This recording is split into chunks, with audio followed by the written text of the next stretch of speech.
Mudah-mudahan sampai ke tujuan.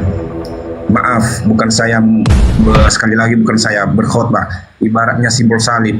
Kita memotong-motong salib dengan kelakuan ibaratnya udah kelakuan yang tidak dikehendakkan Tuhan, ya. Ibaratnya harta orang kita mengambil. Jadi sama dengan kita memotong itu, memotong ujung-ujungnya sampai nanti ke jurang api, ya. Karena nggak ada jalan lain lagi, terpaksa kita melintangkanlah simbol salib ini, jadi lalu ikut kita jatuh ke dalamnya. Kenapa? Sudah kita potong-potong dari awal karena kita merasa berat salib itu. Berasa berat kali ini, kapan sampai-sampainya ini. Jadi kalau memang kita benar-benar yakin, ya, mentaati perintahnya, firman yang dikatakan yang sesuai tertulis dalam Alkitab, mudah-mudahan ujung ke ujung bisa sampai ke seberang sana. Pasti kita lalui di atas lewat jembatan sebagai simbol salib itu.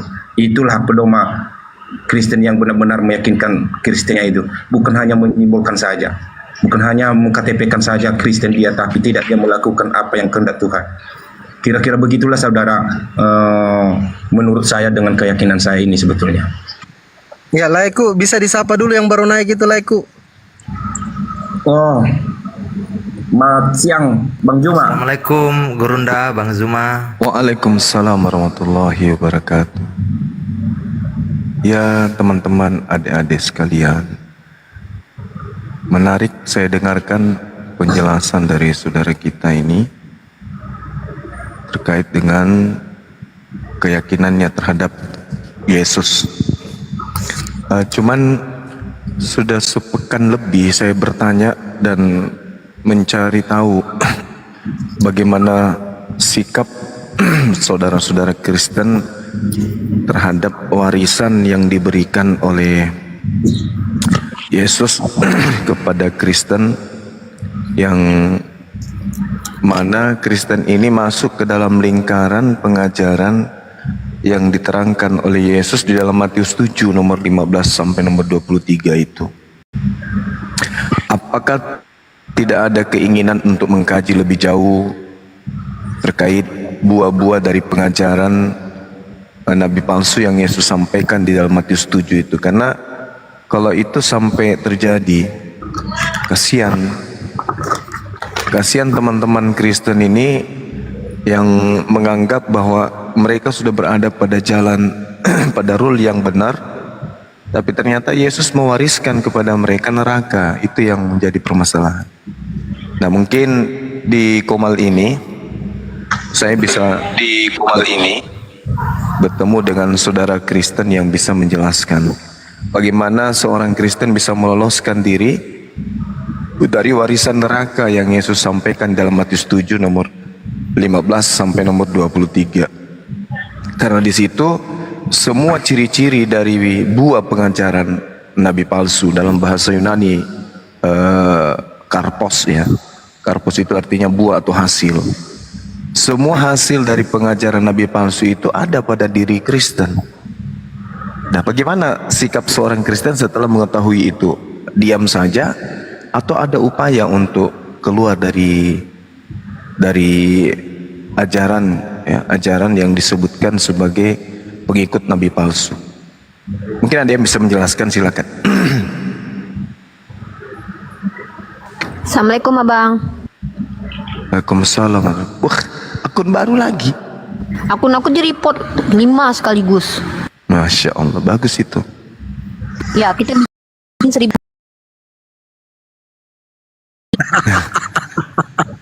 Kan Laiku Elhura. Oh, makasih.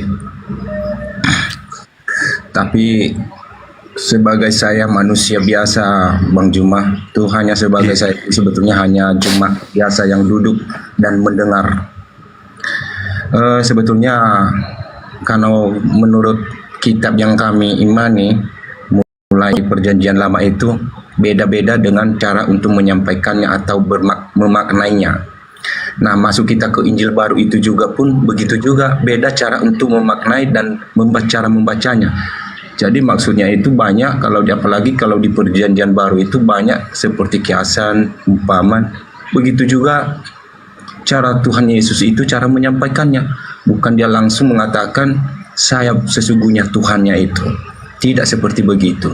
Tapi dengan keyakinan, dengan iman percaya dengan dia itu, semua apapun yang dilakukannya pada masa-masa dia bersama murid-murid atau kepada masa-masa dia pada umat yang ikut pada saat waktu masih dia manusia, ada yang saya percaya, semua saya percaya apa yang dikatakan dia itu.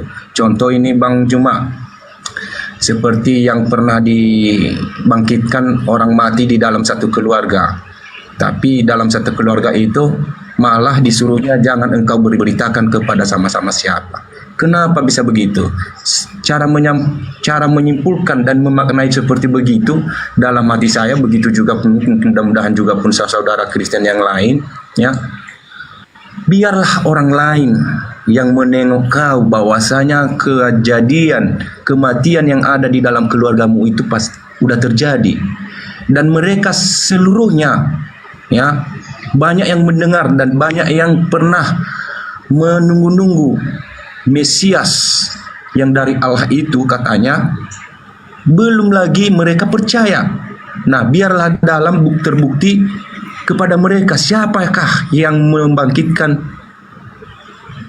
anakmu ini atau membangkitkan isi dalam keluargamu ini. Jadi saya mengerti dengan tentang hal-hal seperti begitu, cara menyimak atau merenungkannya, ya.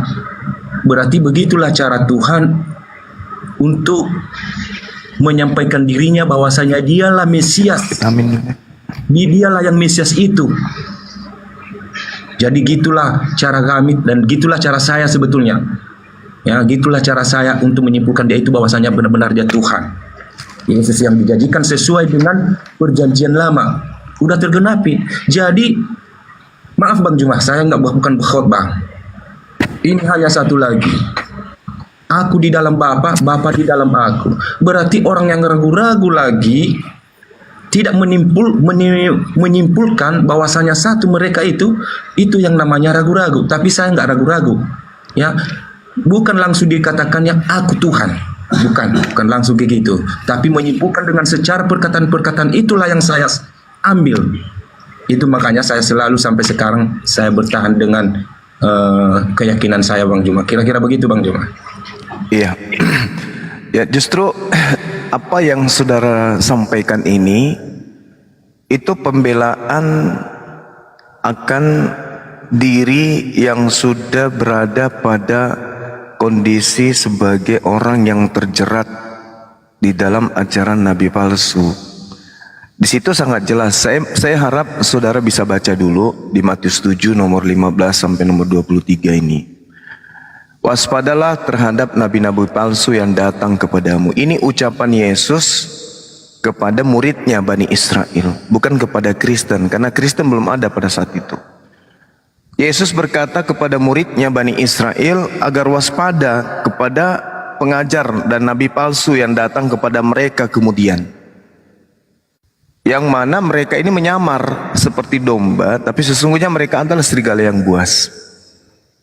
Lalu dikatakan di sana, dari buahnya, karpos. Karpos ini artinya hasil. Dari hasilnya pengajaran nabi palsu itu kamu bisa lihat. Jadi tanda-tanda hasil pengajaran daripada nabi palsu itu adalah pengikutnya memanggil Yesus Tuhan, bernubuat pakai nama Yesus, mengusir setan pakai nama Yesus, bermukjizat pakai nama Yesus. Orang Kristen kalau sudah sampai pada level bermukjizat, itu berarti Kristennya itu sudah sangat taat sekali dia. Orang Kristen ketika sudah sampai pada level bernubuat atau meramal, itu berarti Kristennya itu sudah hebat kali. Dan kalau dia sampai bermukjizat mengusir setan, berarti level kekristennya itu sudah melampaui jemaat biasa. Tapi yang jadi masalah justru semakin tinggi tingkat kepercayaan orang Kristen terhadap Yesus, semakin hebat dia di dalam kekristenan, justru dia semakin nyata kalau dia itu adalah pengikut nabi palsu. Itu permasalahannya. Itu masalahnya itu di situ. Kalau jemaat biasa mungkin hanya mendengarkan doktrin dogma, tapi kepercayaan sudah sampai kepada dalam nama Yesus. Kutendang iblis yang ada dalam dirimu. Sembuh orang-orang itu. Disiram air, sembuh. Nah, orang-orang kayak begini menurut Yesus adalah buah dari hasil pengajaran nabi palsu. Itu kata Yesus kepada muridnya. Dan itu kita dapatkan bukan di Islam, bukan di Hindu, bukan di Buddha, tapi ciri-ciri nabi palsu itu justru ada di Kristen. Itu pertama. Yang kedua, memang betul pada saat Yesus kemudian terangkat ke langit, yang datang kepada murid-murid Yesus itu adalah Paulus. Paulus inilah yang kemudian mendatangi murid-murid Yesus, menganiaya murid Yesus. Lalu setelah melakukan itu, beliau melakukan penyamaran, ngaku-ngaku sebagai pengikut. Hasil dari pengajarannya apa? Pengikutnya memanggil Yesus Tuhan, bernubuat pakai nama Yesus, mengusir setan pakai nama Yesus. Tak ada lain, hanya kelompok Kristen lah kemudian yang memiliki tanda-tanda nabi palsu ini. Nah, yang saya pertanyakan, bagaimana Anda bisa kemudian keluar dari lingkaran tersebut? Karena semua tanda-tanda nabi palsu ada sama Anda. Andai saja nabi palsu itu ada di Islam, misalnya Uni Ripa ini memanggil Yesus Tuhan, Adinda Fandi mengusir setan dengan menggunakan nama Yesus, orang-orang Islam itu bernubuat pakai nama Yesus. Tapi faktanya kan tidak. Semua tanda-tanda di mana Yesus akan mengusir orang-orang itu di data nomor 23-nya.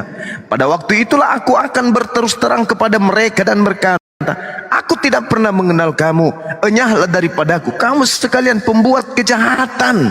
Siapa yang dimaksud pembuat kejahatan ini? Ini orang yang memanggil Yesus Tuhan, orang yang bernubuat, mengusir setan, bermujizat pakai nama Yesus, dan itu adalah Kristen.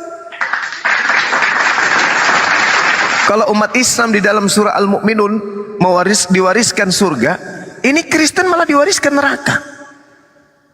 Nah, sekarang sebagai orang yang berakal sehat, cobalah tanggalkan sedikit doktrin dan dogma. Telaah ini dalil. Bagaimana Anda bisa keluar dari penganut ajaran nabi palsu? Silakan.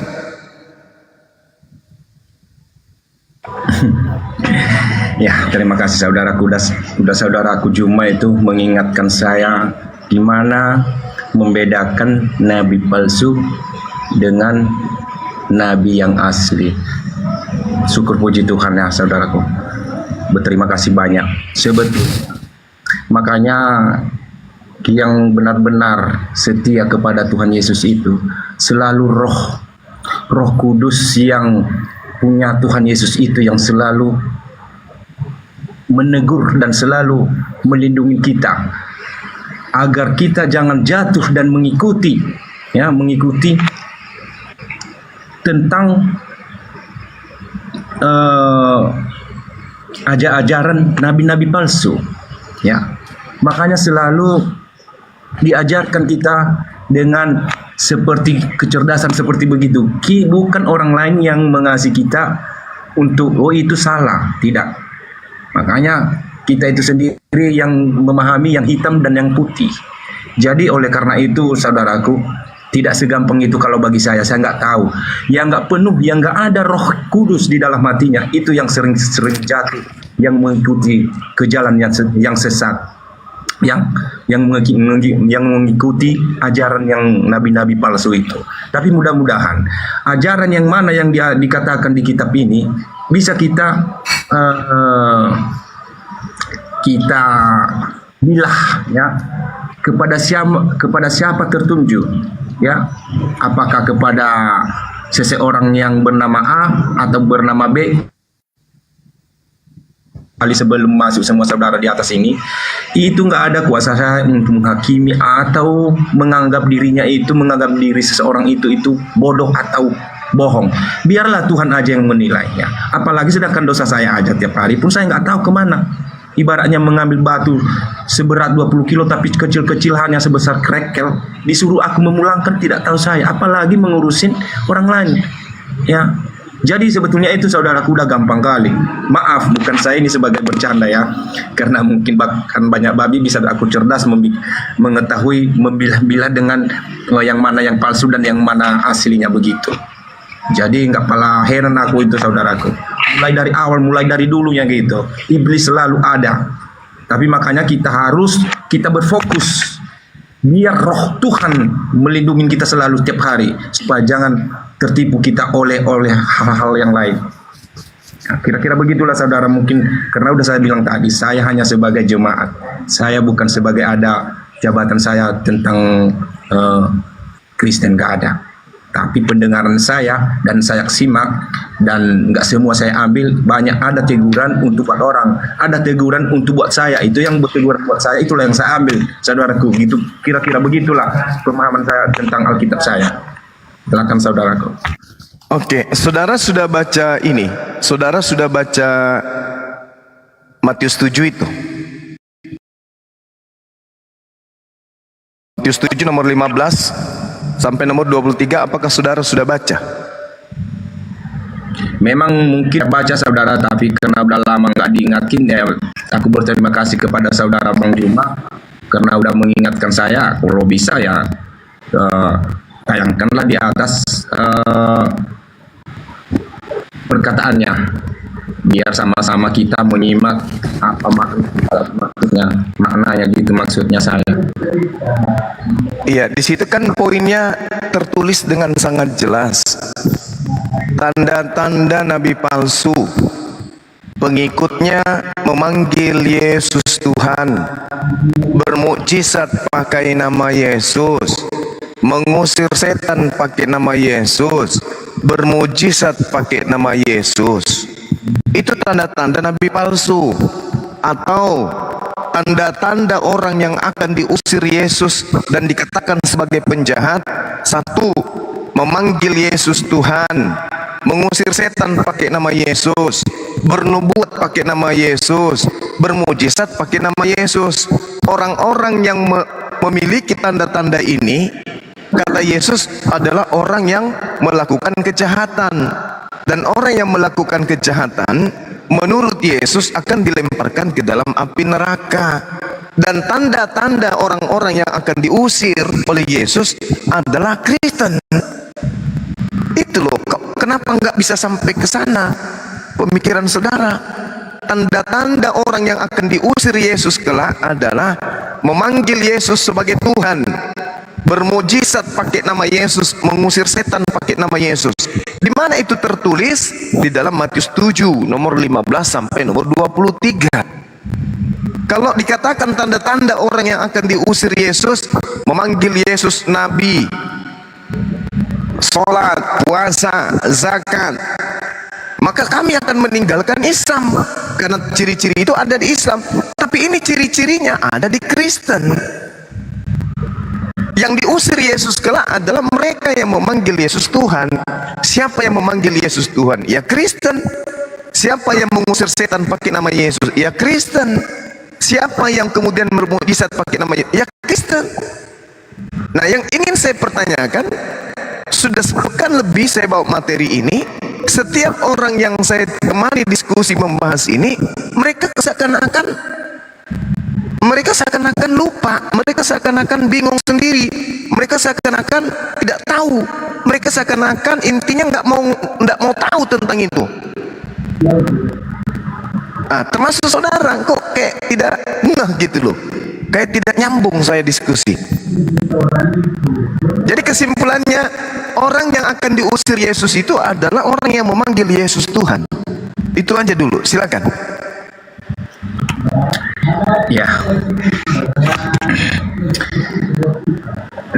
sebetulnya saudaraku, saya bilang ya, saya bukan nanti saya dianggap berkhotbah, tapi kalau nggak bisa saya sampaikan dengan pemahaman saya pribadi, saya bukan dengan seluruh Kristen itu tahu dengan pemahamannya pribadinya masing-masingnya.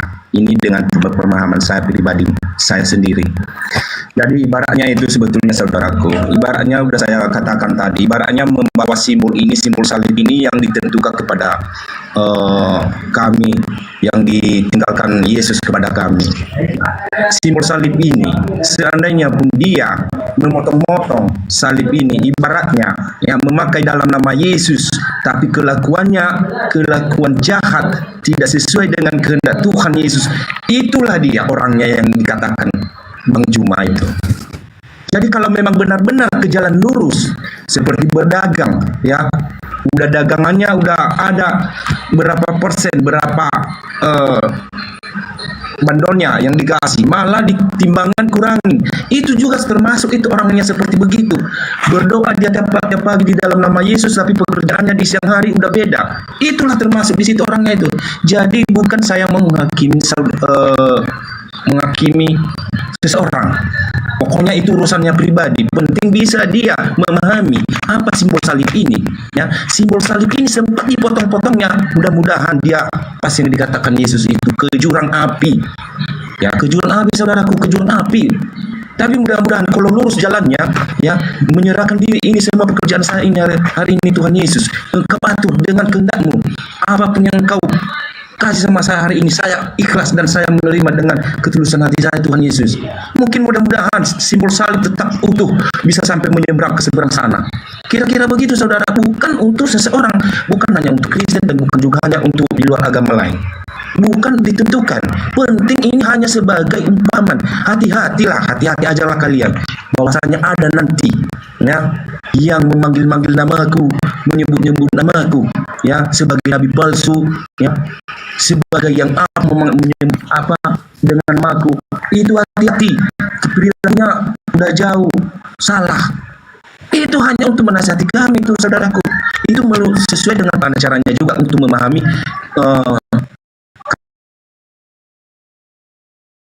gitu, tapi sesuai dengan pemahaman saya, kira-kira begitu saudara saya. Kira-kira begitu. Yeah. Saya pernah ikut dalam pemilihan. Makanya saya itu tiap saya melangkah dan tiap saya kemana saya pergi tiap hari, saya duduk dulu. Sekalipun udah saya cepat-cepat dan saya duduk dulu. Saya renungkan kemana arah saya hari ini, supaya jangan sempat aku jatuh. Ya, kalau udah saya jatuh, jangan lagi kembali di tempat jalan yang itu lagi. Itu maksud saya, saudaraku. Iya, jadi sekali lagi mohon maaf nih ya, mohon maaf sekali lagi saya katakan bahwa ketika bercerita tentang buah, ketika buah itu salah, kata Yesus batangnya pun salah, batangnya juga salah, karena di situ dikatakan tidak mungkin pohon yang baik menghasilkan buah yang tidak baik. Sebaliknya, pohon yang tidak baik itu tidak mungkin menghasilkan buah yang baik. Nah, buah dari pohon yang tidak baik itu memanggil Yesus Tuhan. Tidak lagi dipilah-pilah bahwa di situ ada Kristen yang Kristen yang taat, Kristen yang tidak taat, Kristen yang tidak mengikuti kehendak Yesus, Kristen yang mengikuti bukan, tapi ini secara menyeluruh. Kalau di atas pohon itu ada buah yang jelek, ada buah yang buruk, berarti pohonnya yang jelek. Kalau ada agama Kristen yang memanggil Yesus Tuhan, berarti pohon Kristen ini jelek, harus ditebang dan dilemparkan ke dalam api. Di situ diterangkan, dari buahnya lah kamu akan mengenal mereka. Dapatkah orang memetik buah anggur dari semak duri atau buah arak dari rumput duri? Demikianlah setiap pohon. Pohon di sini adalah agama, ajaran. Demikianlah setiap agama, ajaran yang baik menghasilkan pengikut atau penganut atau hasil yang baik. Sedangkan pohon yang tidak baik menghasilkan buah yang tidak baik. Nah, tanda-tanda pohon yang tidak baik adalah pengikutnya memanggil Yesus Tuhan, bernubuat pakai nama Yesus, mengusir setan pakai nama Yesus. Kalau itu sudah ditemukan pada buah sebuah agama, maka agamanya itu harus dilempar ke dalam api neraka. Semua dalam pohon itu buahnya di atas. Mau dia buah yang kelihatan bagus, buah yang kelihatan cantik, buah yang kelihatan manis, tapi kalau di antara buah-buah yang ada di atas pohon itu ada yang busuk, ada yang buruk, ada yang jahat, maka bukan buahnya yang salah, tapi batangnya yang harus ditebang dan dilemparkan ke dalam api. Itu dalilnya. Bukan lagi pembelaan. Oh tidak Bang Suma, ada memang dalam kami itu yang begini. Oh tidak, kalau sudah ditemukan orang memanggil Yesus, maka agamanya apa? Agama Kristen. Maka agama Kristen ini akan digulung dan dilemparkan ke dalam api neraka. Itu pengakuan siapa? Pengakuan Yesus. Tak ada lagi, oh ini buahnya harus dipetik, dibuang yang buahnya. Tidak. Pohon yang tidak baik akan menghasilkan orang yang akan memanggil Yesus Tuhan. Jadi kalau menemukan sebuah agama di mana penganutnya memanggil Yesus Tuhan, agama itu yang harus dilemparkan ke dalam api. Mana dalilnya? Matius 7 nomor 15 sampai nomor 23. Itu jelas itu. Nah, makanya saya katakan, pembelaan seperti apa yang bisa meloloskan teman-teman Kristen dari buah-buah dari nabi palsu ini? Tak ada, kecuali hanya menyangga, hanya penolakan, salto ke sana kemari, pura-pura tak ngerti, pura-pura pikun, pura-pura blow on, pura-pura tidak pernah membaca data-data itu. Jadi kena kepada ayat suci Al-Quran yang mengatakan, fi qulubihim maradun fazadahumullahu marada. Di dalam hati mereka itu ada penyakit, sampai Bible pun mereka pura-pura nggak bisa baca. Pada saat diperhadapkan data itu, pura-pura mereka nggak ngerti, hanya jemaat biasa dan seterusnya. Padahal Al-Quran sudah menerangkan dengan sangat jelas, walladzina kafaru wa kazzabu bi ayatina ulaika ashabun nar hum fiha khalidun. Adapun orang-orang kafir dan yang mendustakan ayat-ayat kami, mereka itu penghuni neraka, mereka kekal di dalamnya. Yesus juga mengatakan itu. Antara Al-Quran dan Yesus terhadap orang yang memanggil dia Tuhan sama-sama dilemparkan dalam api neraka. Itu bang, saya bukan menggurui, tapi biasanya heran aja sayanya ini, kenapa tidak ada orang Kristen itu yang bisa diskusi jujur terhadap isi Bible. Demikian.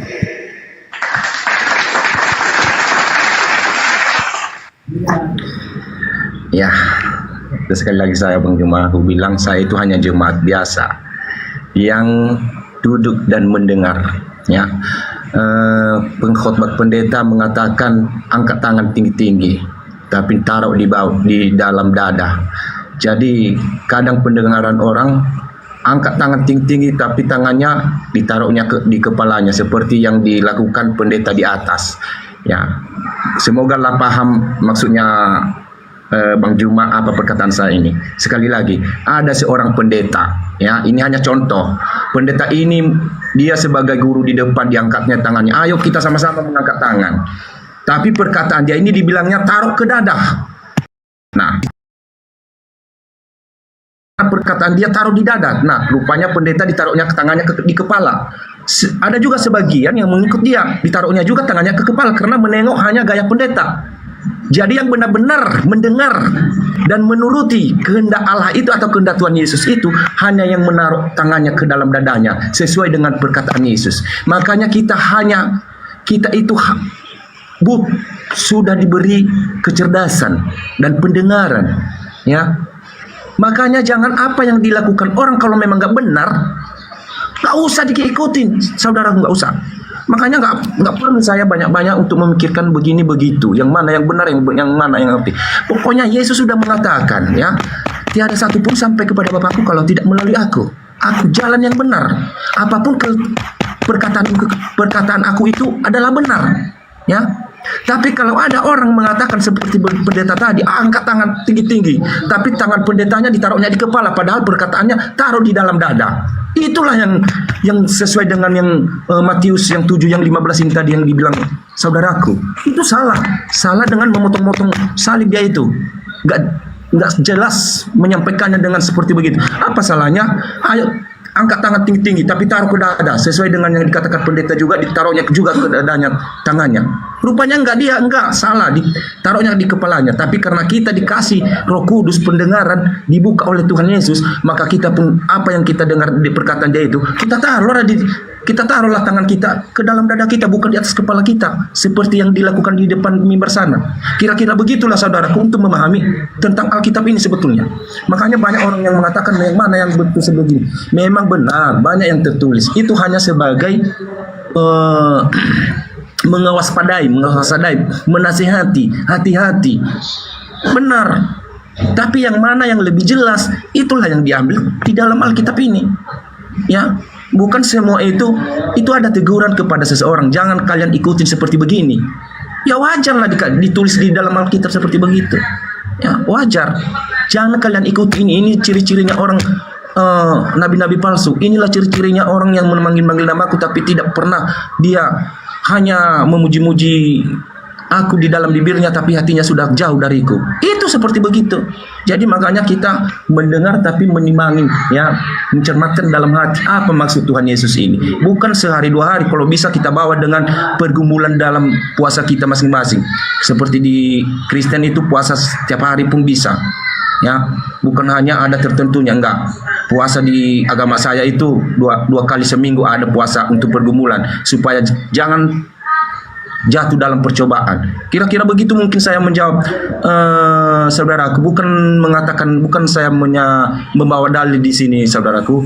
Sebetulnya lebih jauh lah pintar saudaraku dan rajin untuk membaca Alkitab sebetulnya. Tapi kalau memang iman saya dengan saudaraku memang udah jelas, udah beda. Ya udah beda, pemahamannya udah jelas beda saudaraku. Tapi maaf, itu karena itu lahirnya kami hanya untuk meyakinkan Yesus itu Tuhan kami sebagai juru selamat kami. Kira-kira begitu saudaraku. Iya, baik. Lagi-lagi saya semakin kuat Islamnya dengan membaca dalil setelah saya berdiskusi dengan saudara saya ini El-Hura. Al-Quran mengatakan wa mathalul ladzina kafaru kamathalil ladzi yan'iku bima la yasma'u illa du'a aw wanida summum bukmun umyun fahum la ya'qilun. Dan perumpamaan bagi umat Islam yang menyeru kepada orang-orang kafir adalah seperti umat Islam itu selaksa gembala yang meneriaki hewan peliharaan yang tidak mendengar selain panggilan dan teriakan saja. Mereka hanya mendengarkan suara tapi tidak mengerti makna daripada suara itu. Mereka itu kata Allah tuli, bisu dan buta, maka mereka tidak mengerti. Ini Al-Quran mengatakan itu dan kita buktikan hari ini. Sangat jelas, sangat terang pengakuan Yesus di situ bahwa dari buah nabi-nabi palsu itu adalah memanggil aku Tuhan. Tapi saudara ini masih asik aja dengan tenang aja manggil Tuhan Yesus, Tuhan Yesus. Seakan-akan buta, seakan-akan bisu, seakan-akan kemudian tuli terhadap apa yang dibacakan di dalam Matius. Sudah jelas-jelas di sana dikatakan tanda-tanda nabi palsu itu muridnya, pengikutnya memanggil aku Tuhan. Tapi saudara kita ini dengan santainya Tuhan Yesus, Tuhan Yesus, Tuhan Yesus. Ini bukti kebenaran Al-Quran bahwa mereka ini orang-orang kafir, tuli, bisu, buta. Sudah jelas di situ diterangkan buah dari nabi palsu. Satu, memanggil aku Tuhan. Tanda-tanda orang yang akan diusir Yesus dan dilemparkan ke dalam api neraka. Satu, memanggil Yesus Tuhan. Tetapi saudara kita ini disampaikan pun tak ngerti dia. Bukan tak ngerti, nggak ada rasa merasa berdosa gitu, merasa bersalah dan merasa dirinya terancam dengan pengusiran Yesus dan akan dikatakan sebagai penghuni. Nah ini membuat saya heran terkadang. Tapi setelah saya baca Quran, ya ternyata memang apa yang diterangkan Al-Quran itu betul. Bahwa orang-orang kafir ini tuli. Sekali lagi saya katakan, data Al-Quran ini menceritakan tentang tabiat orang kafir. Wa mathalul ladzina kafaru kamathalil ladzi yan'iku bima la yasma'u illa du'a wa nida summum bukmun umyun fahum la ya'qilun. Hanya itu yang bisa saya katakan. Saya tidak bisa melanjutkan diskusi dengan saudara saya ini. Kembali kepada polanya lakum dinukum waliyadin. Silakan Anda beragama dengan agama saudara. Kami di sini hanya mengingatkan saja, kalau saudara pun mendengarkan alhamdulillah, tidak mendengarkan astagfirullah. Semoga apa yang kita diskusikan ini bisa Anda renungkan bahwa satu hari nanti ketika Yesus datang untuk yang kedua kalinya, orang-orang yang diusir oleh Yesus adalah mereka yang memanggil Yesus Tuhan. Demikian. Silakan yang lain. Assalamualaikum warahmatullahi wabarakatuh. Waalaikumsalam. Waalaikumsalam. Waalaikumsalam warahmatullahi wabarakatuh. Oke, salam otak. Lanjut. Ini ada Amus Papa Lopo, disapa dulu Papa Lopo. Amus. Aduh, jemaat saya ini Pandi nggak pintar-pintar. Amus. Selamat Sore. siang. Selamat sore. Sore. Silahkan. Gini Bang Jum, apa sih bedanya amal dan perbuatan itu? Ya, kalau amal itu adalah perbuatan baik yang sesuai dengan perintah agama. Sedangkan kalau perbuatan itu ya bisa termasuk perbuatan baik, bisa termasuk perbuatan jahat. Artinya perbuatan itu adalah gerakan tubuh, gerakan lisan, itu perbuatan. Silakan. Terus kita berbuat baik itu apa amal? Kalau berbuat baik itu artinya amalan baik. Itulah yang disebut Yesus sebagai apa? Harta surga. Perbanyaklah harta surga, sebab harta surga tidak lekang dimakan karat. Itu perintah Yesus. Artinya perbanyaklah harta surga, maksudnya perbanyaklah amal kebaikan. Nah, di Kristen tidak bisa lagi berbuat amal kebaikan. Kenapa? Karena orang Kristen itu diajari oleh nabinya untuk menghapuskan segala perintah-perintah Tuhan, menuju kepada perintah nabinya, yaitu Paulus. Jadi apa yang kalian lakukan selama ini itu bukan perintah Tuhan, tapi perintah Paulus. Tapi kan Paulus mengajarkan kebaikan. Iya, kalau dia tidak mengajarkan kebaikan, siapa yang mau jadi pengikutnya? Jadi konsep kebaikan itu belum tentu benar. Kebaikan itu belum tentu benar. Tapi yang dikatakan kebenaran sudah pasti baik. Paulus itu mengajarkan kebaikan. Tetapi di balik kebaikan itu ada kepuasan membunuh jasad manusia dan membunuh roh manusia. Jadi Paulus itu membunuh dua-duanya, membunuh roh dan membunuh jasad. Apa pembuktian dia membunuh roh? Paulus mengajarkan untuk jangan menggunakan akal di dalam beragama. Itu ajaran Paulus. Tapi kata Bang Juma yang setiap perbuatan baik itu amal. Terus Paulus tuh kan membuat perbuatan baik, berarti dia beramal dong.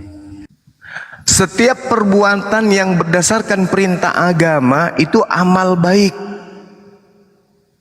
Itu, tetapi semua perbuatan yang baik dan baik lisan maupun jasad, tindakan tubuh itu belum tentu adalah perintah agama. Seperti misalnya Anda ke gereja menghindari perbuatan-perbuatan yang tercela yang lainnya. Anda ke gereja itu baik. Anda melakukan persekutuan di sana, menyanyi di sana, itu baik. Tapi baik belum tentu benar. Kenapa tidak benar? Karena tidak ada para nabi mengajarkan menyembah manusia. Daripada mereka pergi narkoba, daripada mereka pergi curi ayam, mending mereka kumpul dalam sebuah gedung nyanyi-nyanyi. Itu baik. Tapi baik di situ tidak benar. Karena yang mereka sembah manusia, jelmaan dewa. Jadi baik belum tentu benar. Kalau benar sudah pasti baik. Begitu Bang. Oke. Itu saja sih yang aku tanyakan. Iya, sama-sama, terima kasih. Demum Prakatuak. Mau sempuh, tepuk mau. Campuk mo. Ya, mana dia Sebelum anak buka. buli? Mana dia anak Assalamualaikum warahmatullahi wabarakatuh. Duku baik. Waalaikumsalam warahmatullahi Waalaikumsalam warahmatullahi wabarakatuh. Baik, Tosule pasal mo pale. Tosule mo kande bobot. Apa? Kenapa rambut kamu? Saenak dhewe. Itu bahasa iki loh, Pak D, bahasa Romawi kuno itu. Parah. Parah. Mana tadi? Ayo lanjut bang. Jangan dijeda Ya, bang. Bang Amos bertanya lagi, Bang Amos Ya, bertanya mungkin lagi. Bang Amos bertanya tentang Islam aja mungkin ya. Mungkin bagaimana konsep keselamatan di dalam Islam, bagaimana tata cara ibadah, begitu mungkin Bang Amos. Silakan. Konsep keselamatan dalam Islam itu akal. Konsepnya itu akal. Habis itu sirami akal ini dengan dalil-dalil Al-Quran.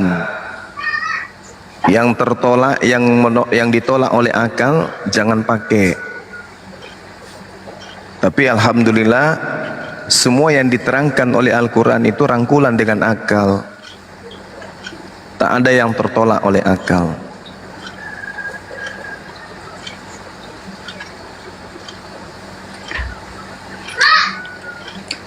Cari tamu lagi Pak. Maksudnya artinya di luar daripada Islam itu nggak punya akal maksudnya Bang Suma gimana atau gimana? Mereka punya akal, tetapi mereka kemudian tidak gunakan akal itu. Kenapa mereka tidak gunakan akal? Karena mereka lebih mengedepankan iman, lebih mengedepankan kepercayaan. Kepercayaan kalau sudah menguasai seseorang, apapun yang kita nasihatkan, apapun yang kita sampaikan, bahkan pembuktian sekalipun kita perlihatkan akan tertolak. Itulah kepercayaan. Contoh, misalnya dia percaya bahwa bara api itu dingin. Mau sekuat apapun kita meyakinkan bara api itu panas, kalau mereka sudah percaya bahwa itu dingin, tak ada yang bisa menghalangi. Meskipun bara api itu menghanguskan tangannya sekalipun, mereka akan tetap mengatakan dingin, dingin dan seterusnya. Kenapa? Karena akal sudah dimatikan oleh dalil. Oleh apa? Dalil sudah dimatikan oleh doktrin. Tuh, dalil akal mati dikarenakan dalil dogma. Seperti itu Bang. Iya, makanya saya agak bingung Bang Suma ya, ketika selama ini mereka kadang membantah narasi-narasi mungkin dari teman-teman saudara Muslim. Padahal kan kita ini membaca Bang ya. Sementara saya agak bingung juga, mereka bisa menjelaskan dalil yang ada di Bible tapi tidak pernah membaca. Ah ini seperti apa barang ini kan? Nah ini yang saya membingungkan ini Bang. Itu bagaimana itu menjelaskannya? Nah, itulah hebatnya dan keutamaan Islam yang memiliki kitab berupa Al-Quran. Karena ilmu tertinggi di atas muka bumi ini, satu, ilmu yang tertinggi di atas muka bumi ini, dua, kaidah atau metode yang paling tertinggi di atas muka bumi ini untuk sampai kepada suatu inti pengetahuan adalah membaca. Itulah hebatnya Al-Quran.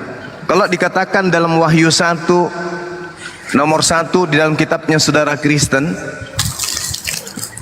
inilah wahyu Yesus Kristus yang dikaruniakan oleh Allah kepadanya. Pertanyaannya, mana wahyu pertama yang diterima Yesus? Tak ada kemudian orang Kristen yang mampu menunjukkan itu. Tapi kalau di Islam, wahyu pertama adalah perintah membaca. Kenapa diperintahkan membaca? Karena mukjizat yang datang kepada Nabi Muhammad SAW yang tertinggi itu adalah ilmu pengetahuan. Jadi mukjizat Rasulullah itu adalah ilmu pengetahuan. Makanya diawali dengan apa? Ikra, ikra, ikra, ikra, ikra. Baca. Orang bisa menemukan pesawat karena baca. Orang bisa menemukan komputer karena baca. Orang bisa menemukan teknologi karena baca. Ekonomi karena baca. Semua. Ilmu militer karena baca. Orang bisa sampai level profesor karena baca. Semua karena baca. Baca dengan mata, baca dengan perasaan, baca dengan pikiran, baca dengan pendengaran, baca dengan semua. Jadi makanya Al-Quran itu memberikan kaidah jelas, wala taqufu ma laisa laka bihi ilmu. Jangan kamu mengikuti sesuatu apapun itu yang tidak kamu ilmui, yang kamu tidak ketahui. Itu Itu jelas Al-Quran mengatakan, inna sam'a wal basar wal fu'ada kullu ulaika kana anhu mas'ulan. Karena pendengaran, penglihatan, hati manusia, semua itu akan dimintai pertanggungjawaban. Nah, ini kaidah kenapa umat Islam itu tidak mudah kemudian meninggalkan Islam, dan kenapa orang-orang lebih mudah menerima Islam. Karena pola menerima Islam itu adalah akal, penglihatan, hati nurani, dan pendengaran. Itu jelas dalam Al-Quran tuh. Wala taqfu ma laysa laka satu perkara tanpa ilmu. Jangan. Nah, kalau di Kristen ditanya, apa ilmunya dasarnya kalian menyembah Yesus? Oh, tak akan pernah bisa mereka tak jawab itu. Tak akan pernah mereka katakan itu. Makanya dikatakan dalam Al-Quran, innama yatazakkaru ulul albab.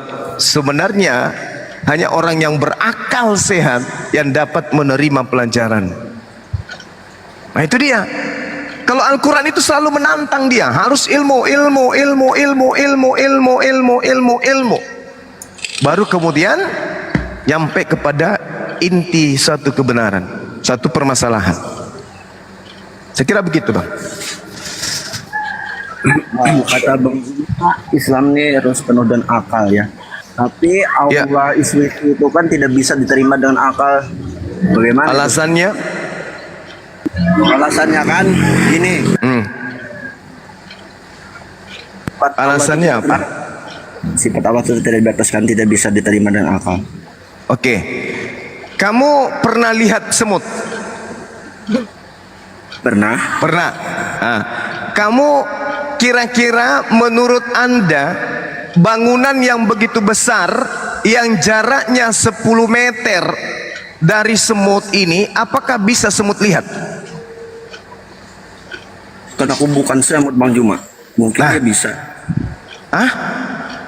Bisa? Yakin? Karena aku bukan semut. Yakin? Yakin? Ini berbicara akal dulu. Kira-kira semut yang begitu kecil mampu tidak melihat gedung yang begitu besar?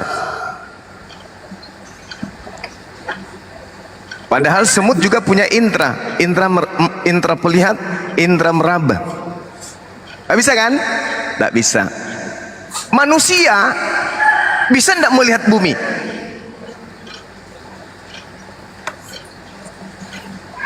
Bisa. Bumi bulat.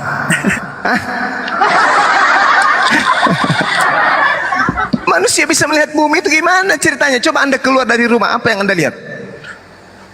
Anda melihat bumi? No, Anda melihat jalan yang ada di bumi. Anda melihat lorong-lorong yang ada di kompleks. Anda melihat pohon-pohon yang ada di bumi. Bisa tidak Anda melihat bumi secara keseluruhan? Tidak bisa. Apakah bumi yang Anda pijak itu tidak ada? Padahal Anda sudah ada di bumi. Bagaimana mungkin kemudian manusia yang penuh keterbatasan melihat yang maha besar? Itu akal kita pakai, akal, bukan doktrin, bukan dogma. Itu akal. Atau bisakah kemudian mata Anda tuh salah satu alat yang dicipta oleh pencipta untuk melihat, sebagai alat untuk mendeteksi keadaan, warna merah, warna hitam, warna coklat, dan mendeteksi bentuk benda.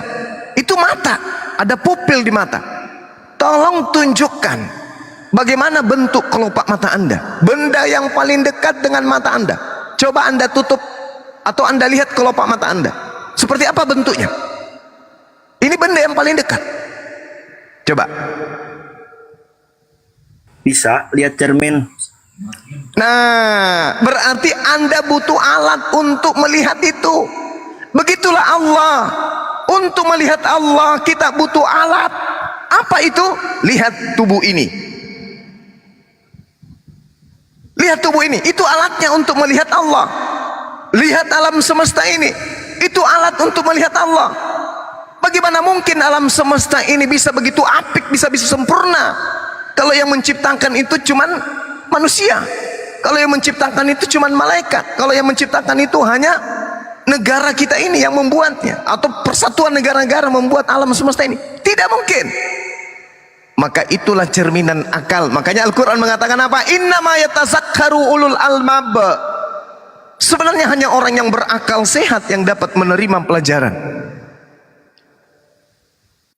Bagaimana Anda melihat kelopak mata? Bagian dalamnya bisa nggak? Itu sudah bersentuhan langsung dengan alat mata, alat penglihat, yaitu kelopak mata bagian dalam. Bisa Anda tunjukkan kepada saya pakai cermin? Meskipun Anda pakai cermin, bisa? Tidak bisa. Berarti mata ini punya keterbatasan. Jangankan Allah yang maha besar, maha tinggi, maha suci, maha kuasa, maha perkasa, kelopak mata adalah benda yang paling dekat dengan alat penglihatan kita. Toh tidak bisa kita lihat. Begitu kita mau melihat kelopak mata, justru kita tak melihat. Itu teguran bagi orang-orang yang punya akal. Tuhan mengatakan, sedangkan benda yang paling dekat dengan matamu aja, begitu kamu berusaha melihatnya, justru kamu tak akan pernah melihat benda-benda yang lain. Jadi kita tidak akan pernah melihat pencipta kita. Yang kita bisa hanya beribadah, yang kita bisa hanya bergantung kepadanya, yang kita bisa hanya menyeru, meminta, bersujud, beribadah kepadanya, bukan mampu melihatnya. Beribadah. Allahu Akbar. Bismillahirrahmanirrahim. Alhamdulillahi Rabbil Alamin. Pak Joko Bang Iwa, panas ini. Ar-Rahmanir-Rahim. Malik Yaumiddin. Kami menyeru, dan hakikat yang maha besar, yang maha suci pasti melihat, pasti mendengarkan, pasti mengetahui apa yang sedang kami lakukan. Itulah yang disebut iman. Asyhadu an la ilaha illallah wa asyhadu anna Muhammadar Rasulullah. Itu iman, manifestasi daripada akal, rangkulan dengan wahyu Al-Quranul Karim sampai kepada poin iman. Nah, sedangkan kalau Anda yang menyembah makhluk, menyembah Yesus misalnya, Anda teriak panggil Yesus sampai kuping Anda robek, Yesus tidak akan pernah dengar. Kenapa? Yesus dan Anda sama, sama-sama manusia, sama-sama ciptaan, sama-sama punya keterbatasan. Dia makhluk. Tuhan Anda tanpa makan sebulan lebih, busung lapar dia. Tanpa dia kena usus, kena kanker usus. Tanpa membersihkan kuping, dia kena conge, bengek dia. Hidungnya tanpa dibersihkan, dia kena sinus. Pantatnya tanpa dibersihkan, kena ambeien dia. Jadi semua aspek yang ada pada sembahan saudara dilingkupi dengan keterbatasan. Contoh, Anda melihat matanya Yesus begitu indah. Oh Yesus, matamu indah, wajahmu begitu indah, rambutmu begitu indah, tanganmu begitu bagus. Oh Yesus. Tapi coba Anda pesan Indomie 1 bungkus mie seduh, habis itu Anda ambil biji matanya, masukkan ke Indomie Anda. Kira-kira masih indah nggak itu mata? Atau Anda bikin pesan capcay, habis itu begitu hangat, ambil garpu, ambil sendok, habis itu ambil jari-jarinya Yesus, potong-potong, tak, jari-jarinya masukkan ke dalam mangkok mendidih yang berasap. Kira-kira jari-jarinya masih bagus? Mau Anda makan itu? Mau kira-kira Anda makan? Gak bisa Anda makan. Kenapa? Menjijikkan. Itulah makanya pencipta langit dan bumi itu disebut Maha Suci, Maha Tinggi, karena tidak ada kejijikan pada dirinya, tidak ada kehinaan atas dirinya, tidak ada kerendahan pada dirinya.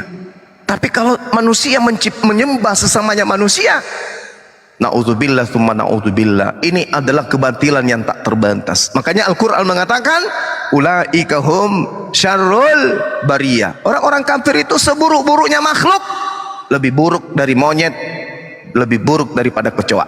Kenapa? Mereka punya akal tapi dipensiunkan. Mereka punya akal tapi dikebiri. Yang mereka lebih utamakan itu adalah egosentris dalam beragama. Ini kasihan ini. Bangga mereka dengan sisir yang rapi, dengan pendetanya yang pakai dasi, wah berkuar-kuar di gereja. Tapi poinnya apa ya? Apa poinnya, Rek? Apa poinnya dari keyakinan Anda?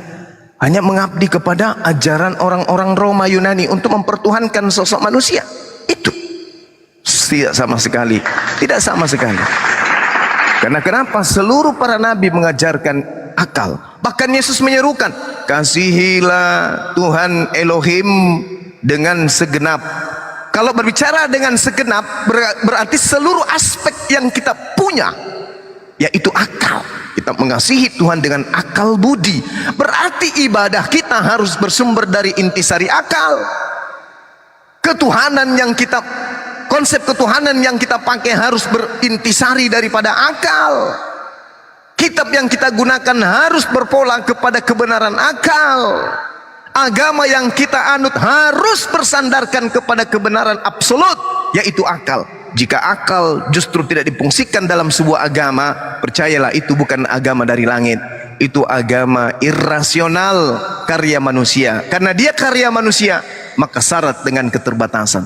Kalau agama itu dari pencipta langit dan bumi, maka agama itu tak akan pernah ada setitik pun celah di dalamnya.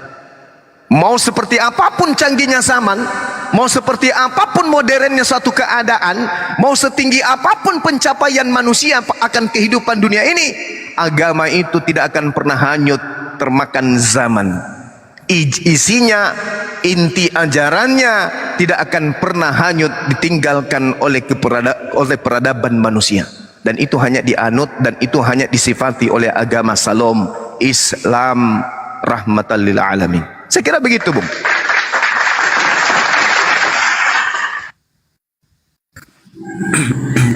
Kata Bang Juma kan Allah ini maha kuasa.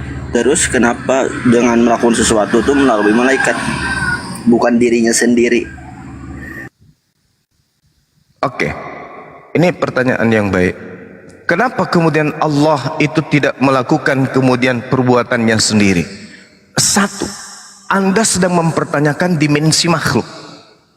Dimensi makhluk itu adalah apa yang kita lihat, apa yang kita rasakan, apa yang bisa kita dengarkan. Itu dimensi makhluk. Anda sebutkan tadi itu adalah pekerjaan. Sekali lagi saya katakan, sering kali saya mendapatkan pertanyaan ini. Al-Quran pasang badan untuk menjawab. Al-Quran surah Asy-Syura ayat 51. Allah subhanahu wa ta'ala menerangkan kemudian kepada manusia. Bismillahirrahmanirrahim. Wa ma kana li basharin ayyukallimahullahu illa wahya aw min wara hijab aw yursila rasulan. Tidak patut bagi makhluk untuk berbicara langsung dengan Allah. Tidak patut untuk makhluk berkomunikasi langsung, berhadapan langsung dengan pencipta. Manusia bisa berkomunikasi dengan pencipta dengan tiga hal. Yang pertama melalui wahyu, yang kedua melalui tampir, yang ketiga mengutus malaikat. Nah, yang perlu disadari adalah sebelum alam semesta ini diciptakan, sebelum malaikat diciptakan, sebelum kemudian bumi diciptakan, sebelum sebelum makhluk-makhluk diciptakan, sebelum langit diciptakan, sebelum semua ciptaan diciptakan oleh Tuhan, oleh Allah, Allah berdiri sendiri. Allah berdiri sendiri. Dia berada pada keadaannya tanpa awal. Itulah Allah, itulah pencipta langit dan bumi. Siapa yang membantunya kemudian menciptakan sehingga semuanya ada? Tak ada. Untuk mengadakan alam semesta, dengan siapa dia untuk bekerja? Tak ada. Sendiri. Dia tak ada kemudian sekutu. Sendiri dia. Ketika kemudian hendak mengadakan makhluk pribadi baru, maka innama amruhu idza arada syai'an ayyakula lahu kun fayakun. Di dalam kitabnya orang Yahudi, Yesaya 55 nomor 11, Mazmur 33 nomor 9, Allah hanya memberi perintah maka semuanya ada. Allah hanya memberi instruksi maka sesuatunya ada. Jadilah, jadilah, jadilah, twing, twing, twing, twing. Jadi, semua jadi. Maka semua kemudian dicipta oleh Allah sesuai dengan kontraknya masing-masing. Malaikat dicipta untuk kemudian memberikan malaikat ini tugasnya ini, malaikat ini tugasnya ini. Itu di bawah kendali Tuhan. Itu di bawah kendali Tuhan. Kalau pertanyaan itu disederhanakan, kalau Tuhan itu maha kuasa, kalau Tuhan itu maha pencipta, kenapa harus menciptakan si fulan melalui seorang ibu? Kenapa enggak menciptakan aja langsung ting, iya, iya, ting, iya, iya, ting, iya, iya, ting. Manusia dicipta hanya dengan kata ting. Kenapa itu tidak dilakukan oleh Allah? Kenapa? Karena Allah menumbuhkan rasa kemudian yang disebut kalau di dalam sistem binatang disebut ekosistem. Kalau di dalam kehidupan manusia disebut kasih dan sayang.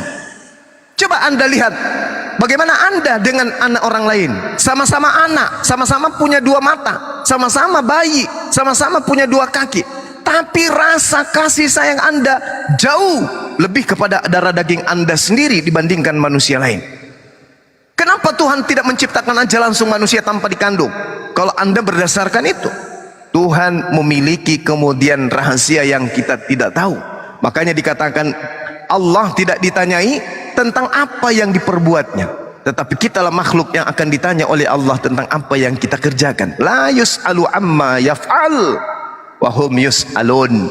Allah tidak ditanya kenapa dia Allah begini, kenapa Allah menciptakan kayak gini, kenapa. La yus'al amma yaf'al. Kita tidak punya hak untuk bertanya. Selayaknya meja tidak punya kekuatan, tidak punya dimensi mampu bertanya kepada tukang yang membuatnya. Itulah makhluk. Seketika kita jadi seorang laki-laki tanpa konfirmasi, ya Rob, aku ingin diciptakan olehmu menjadi jenis kelamin laki-laki dengan wajah yang tampan dari seorang rahim ibu yang suaminya adalah gubernur. Jangan kau lahirkan aku dari seorang ibu yang hidupnya merana ya. Sorry ya Allah, sorry, nggak jadi. Aku mau kamu ciptakan aku seorang wanita. Jadikan aku seorang wanita, tapi yang cantiknya, yang hidungnya peseknya itu ke depan. Gak ada itu bang. Allah menciptakan sesuai kehendaknya. Innama amruhu idza arada syai'an ayyaqula lahu kun fayakun. La yus'al amma yaf'al wa hum yus'alun. Apa kata Yesus? Yohanes 8:42. Ini sudah level Tuhan loh. Sembahan miliaran manusia loh. Ini Yesus Tuhan bagi saudara-saudara Kristen. Tapi apa kata si Yesus dalam Yohanes 8:42? Aku datang sebagai manusia di atas muka bumi, bukan atas kehendakku sendiri. Tuhan sembahan mengaku datang ke dunia bukan atas kehendaknya sendiri. Piye to mas, iki bukan Tuhan. Yang namanya Tuhan itu maha berkehendak. Ketika ia menciptakan cuma mengatakan jadi bagus. Kalau suaranya bum, itulah kita manusia. Jadi kita tidak punya hak kemudian mempertanyakan kenapa. Karena Allah sudah mengatakan la yus'al amma yaf'al wa hum yus'alun. Bahkan Tuhan yang Anda sembah, tadi dia mengatakan aku datang bukan atas kehendakmu. Ya Bapak, biarkanlah cawan ini berlalu daripadaku, tetapi bukan atas kehendakku yang terjadi, tetapi atas kehendakmu. Ini sudah level Tuhan masih kayak gitu. Bagaimana kita ini yang bukan Tuhan?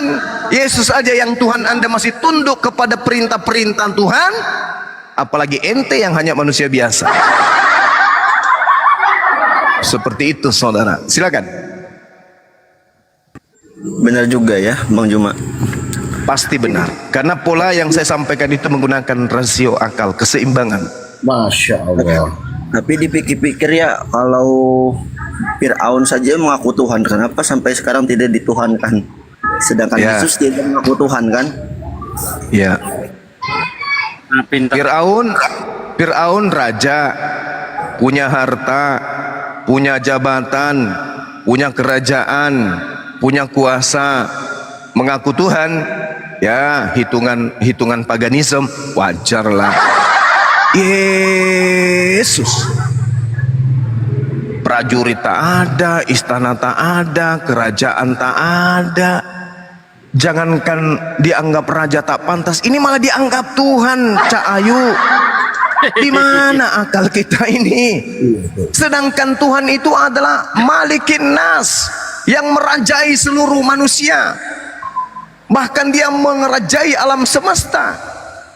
Lalu Yesus merajai apa? Makanya saya tanya kepada Lugat Tambunan, Lugat Timbunan, kalau kau mengatakan Tuhan kau itu raja di atas raja, dudukkan dulu jadi RT. Jadi RT pun tak pernah ternyata Tuhannya. Kayak mana mau jadi raja? Nah, itu Lugat Tambunan sampai sekarang, makanya bingung dia. Oke, silakan dilanjut. Masya Allah. Ya. Saya sedikit Bang Suma. Saya sepakat tadi Tuhan itu bukan untuk bertanya atau mengapa ya pertanyaan. Nah, ini bisa dijelaskan secara rinci ya Bang. Artinya begini, saya bisa mendefinisikan bahwa Tuhan itu hanya tempat untuk meminta, bukan untuk bertanya. Itu bagaimana menjelaskannya itu Bang? Ya, benar sekali. Betul.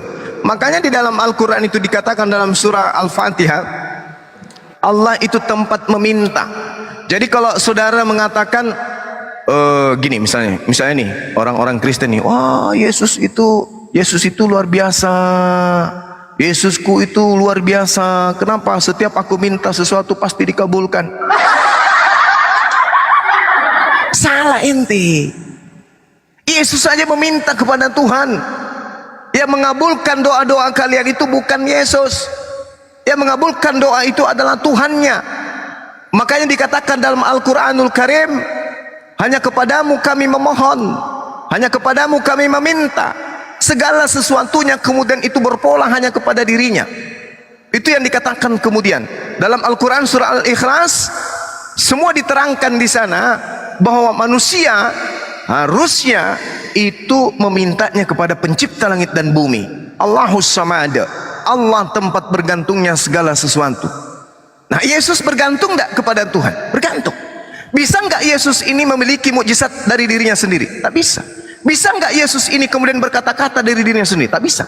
Bisa tidak Yesus membangkitkan orang mati dari dirinya sendiri? Tidak bisa. Bahkan berkata pun, bahkan untuk menjadi bayi saja Yesus tak mampu. Bagaimana dengan Allah? Allahus Samad, dialah tempat bergantung segala sesuatu. Hanya Allah saja. Jadi ketika Anda berdoa meminta kepada Yesus, Yesus, ya paman, berikan aku beras 1 karung hari ini. Tiba-tiba beras jatuh dari langit, boom, kena kepala, mati.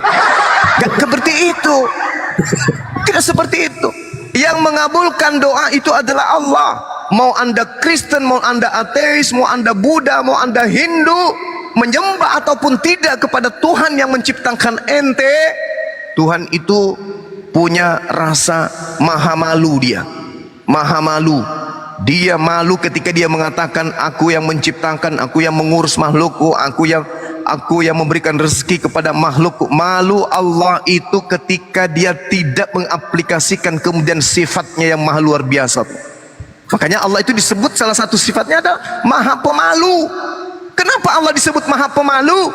Ketika makhluknya hanya gara-gara tidak menyembahnya lantas kemudian menghentikan hidupnya, tidak. Gara-gara tidak menyembahnya lantas menghentikan rezekinya, tidak. Allah maha pengasih. Makanya dalam Al-Quran setiap dibaca Al-Quran itu apa? Bismillahirrahman. Tuhan itu maha pengasih. Tuhan itu selalu memberi. Mau disembah atau tidak disembah, tetap saja Allah memberi. Tetapi kemudian sayangnya Allah, rahimnya Allah hanya berlaku kepada orang-orang yang bertakwa. Tapi semua diberi. Karena dia aja yang dikasih rezeki, maka dunia ini akan ketahuan. Ternyata yang kaya orang Islam aja. Kristen, Hindu, Buddha miskin semua. Berarti Tuhannya yang benar. Maka semua orang akan masuk ke dalam masjid. Tak ada lagi Buddha, tak ada lagi Hindu. Karena orang mualaf akan membuktikan. Dulu waktu saya masih kafir, ternak sapi, saya beli sapi 2 ekor. Begitu ingin ingin dia melahirkan, begitu sapi-sapi saya hamil, 3 bulan kemudian melahirkan sapi saya, yang keluar tikus balau semua dari perut. Tapi begitu saya masuk Islam, pelihara sapi, jangankan ibu sapi saya melahirkan, suaminya pun, lakinya, jantannya pun melahirkan, ikut hamil. Seperti Pak Bom Bom. Islam ini betul.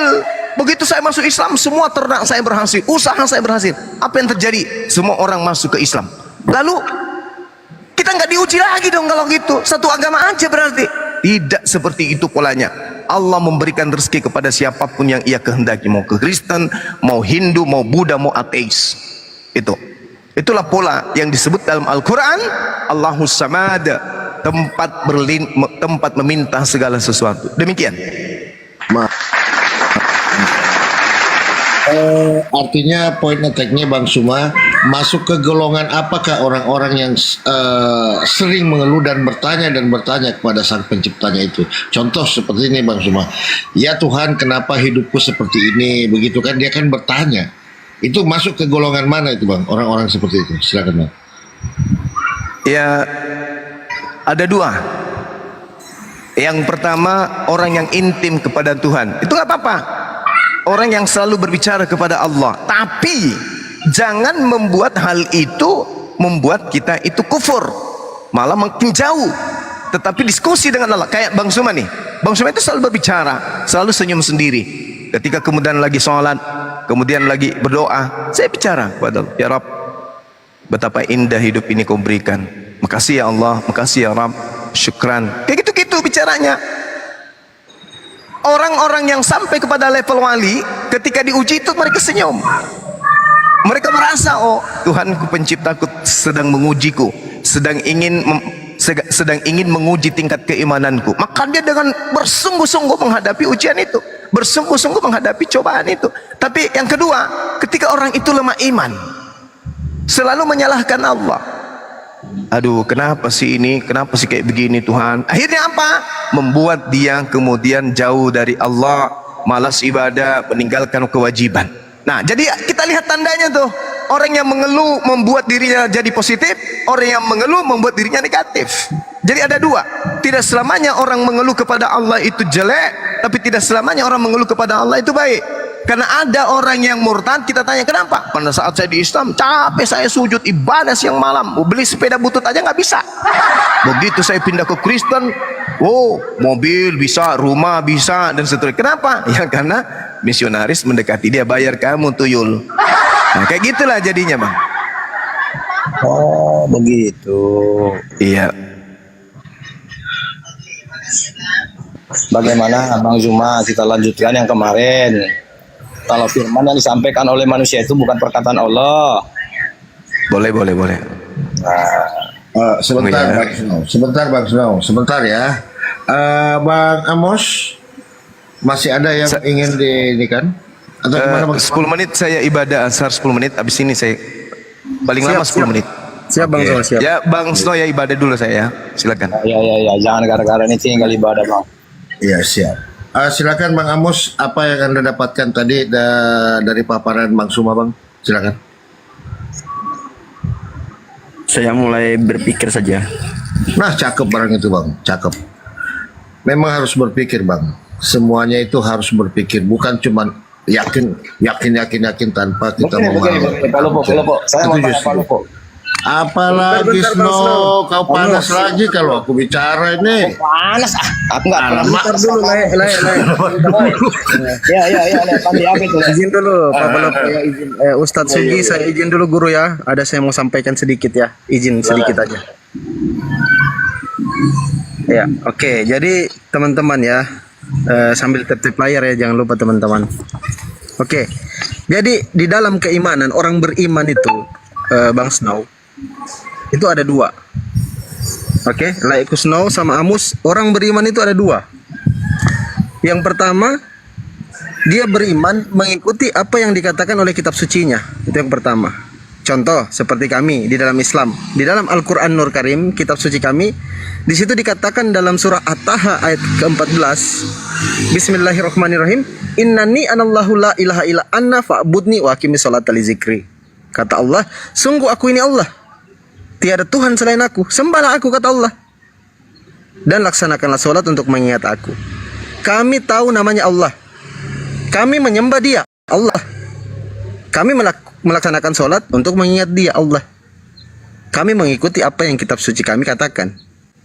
Nah, orang yang kedua. Nah, ini yang perlu kita selidiki ya. Orang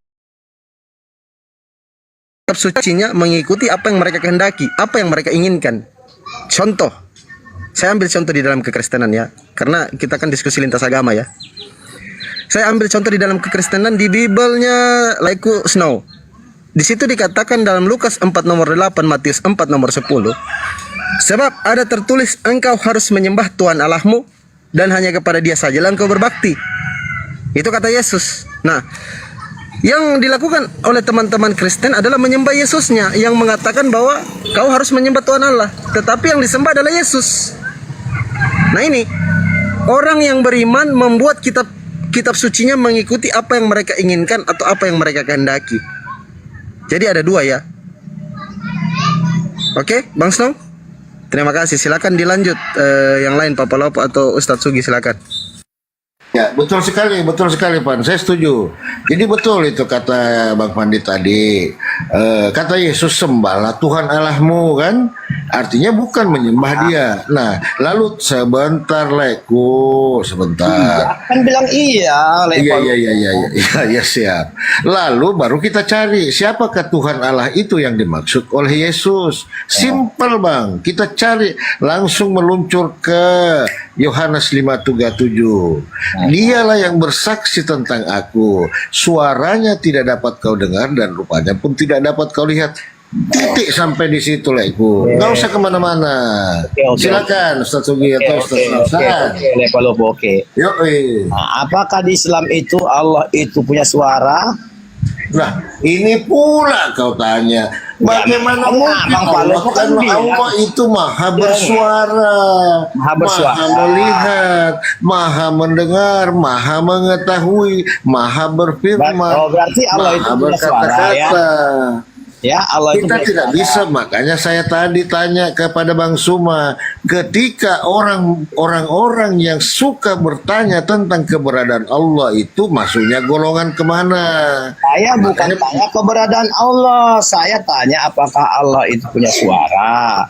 Ya kau tanyalah sama Allah langsung, jangan ke Tapi saya. kalau kau bilang maha bersuara, Iya, kalau saya bisa mendefinisikan segala sesuatu yang ada pada manusia itu juga ada pada Allah, tapi sifatnya maha.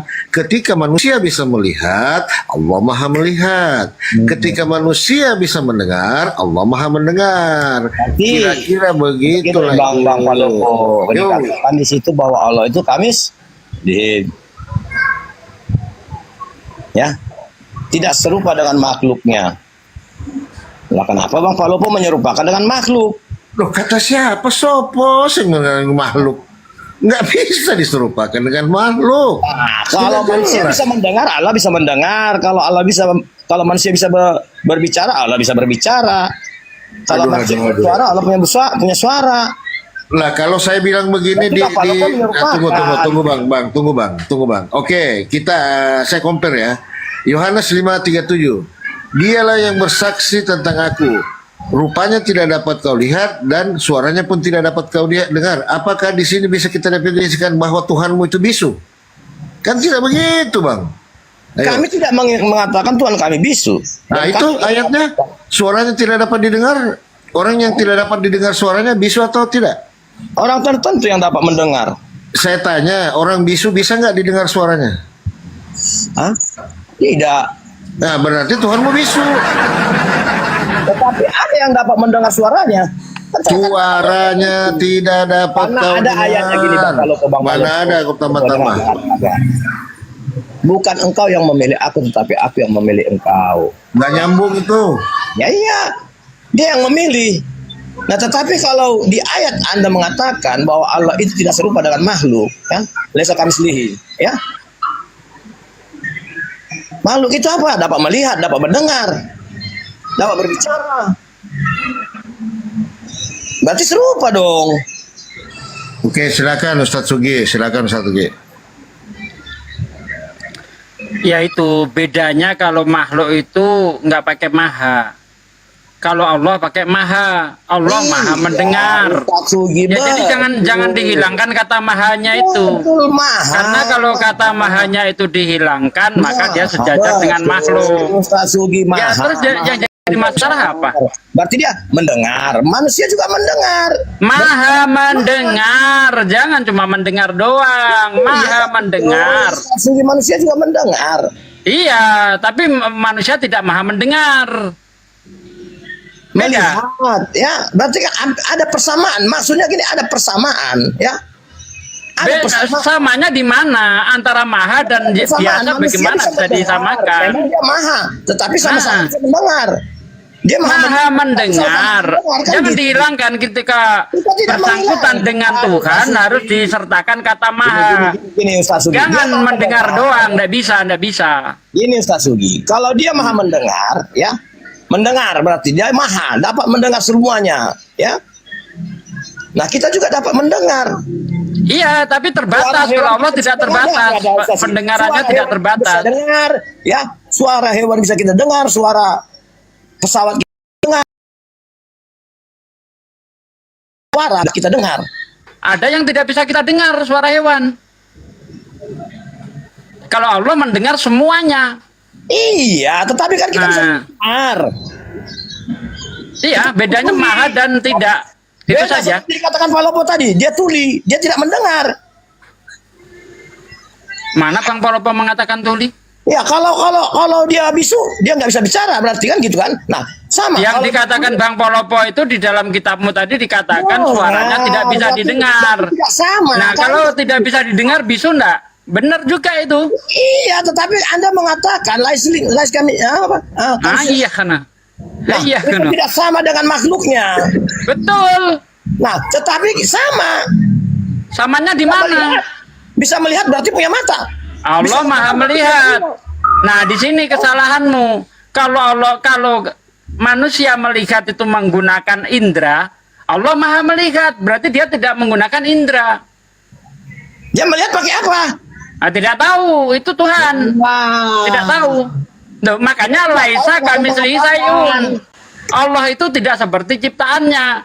Ketika manusia itu melihat dengan mata, karena Allah itu tidak seperti makhluknya, tentu berbeda. Begitu loh. Lah kalau kita mengatakan dia melihat, berarti dia punya mata. Misalnya Ustaz Sugi bisa melihat, berarti Ustaz Sugi punya mata. Iya, Allah Maha melihat. Bedanya Allah Maha melihat. Berarti Allah punya mata dong. Melihat tidak harus dengan mata. Lah lantas dengan apa? Ketika kamu mimpi, Begini kamu Ustaz melihat bentar. Ketika kamu mimpi, apakah kamu melihat dengan mata? Ya saya melihat di dalam mimpi saya. Ya, melihatnya pakai apa? Melihatnya pakai apa? Melihatnya. Mata di dalam mimpi saya. Betul tidak? Aduh, ya enggak lah. Saya begini. Aduh. Begini Ustaz Sugi. Kalau Anda cerita mimpi, ketika Anda bermimpi bertemu dengan saya, Anda pasti punya mata di situ kan? Tapi tidak mata jasmani saya yang saya pakai, bukan. Itu. Bukan mata jasmani di situ. Ustaz Sugi. Nah, kalau manusia saja bisa melihat tanpa menggunakan mata jasmani, apalagi Allah. Begitu, Ya, Bos. Anda di mimpi Ustadz Sugi ya, Anda ceritakan di mimpi. Saya bermimpi bertemu Ustadz Sugi, saya melihat Ustadz Sugi itu. Karena apa? Di dalam mimpi saya itu saya punya mata. Iya, tapi bukan mata jasmani yang kau pakai. Yang jelasnya saya punya mata kan? Oh iya, tapi bukan mata jasmani yang kau pakai. Emangnya ketika kamu mimpi yang kamu pakai mata jasmanimu, sementara mata jasmanimu terpejam. Mata Ustadz Sugi.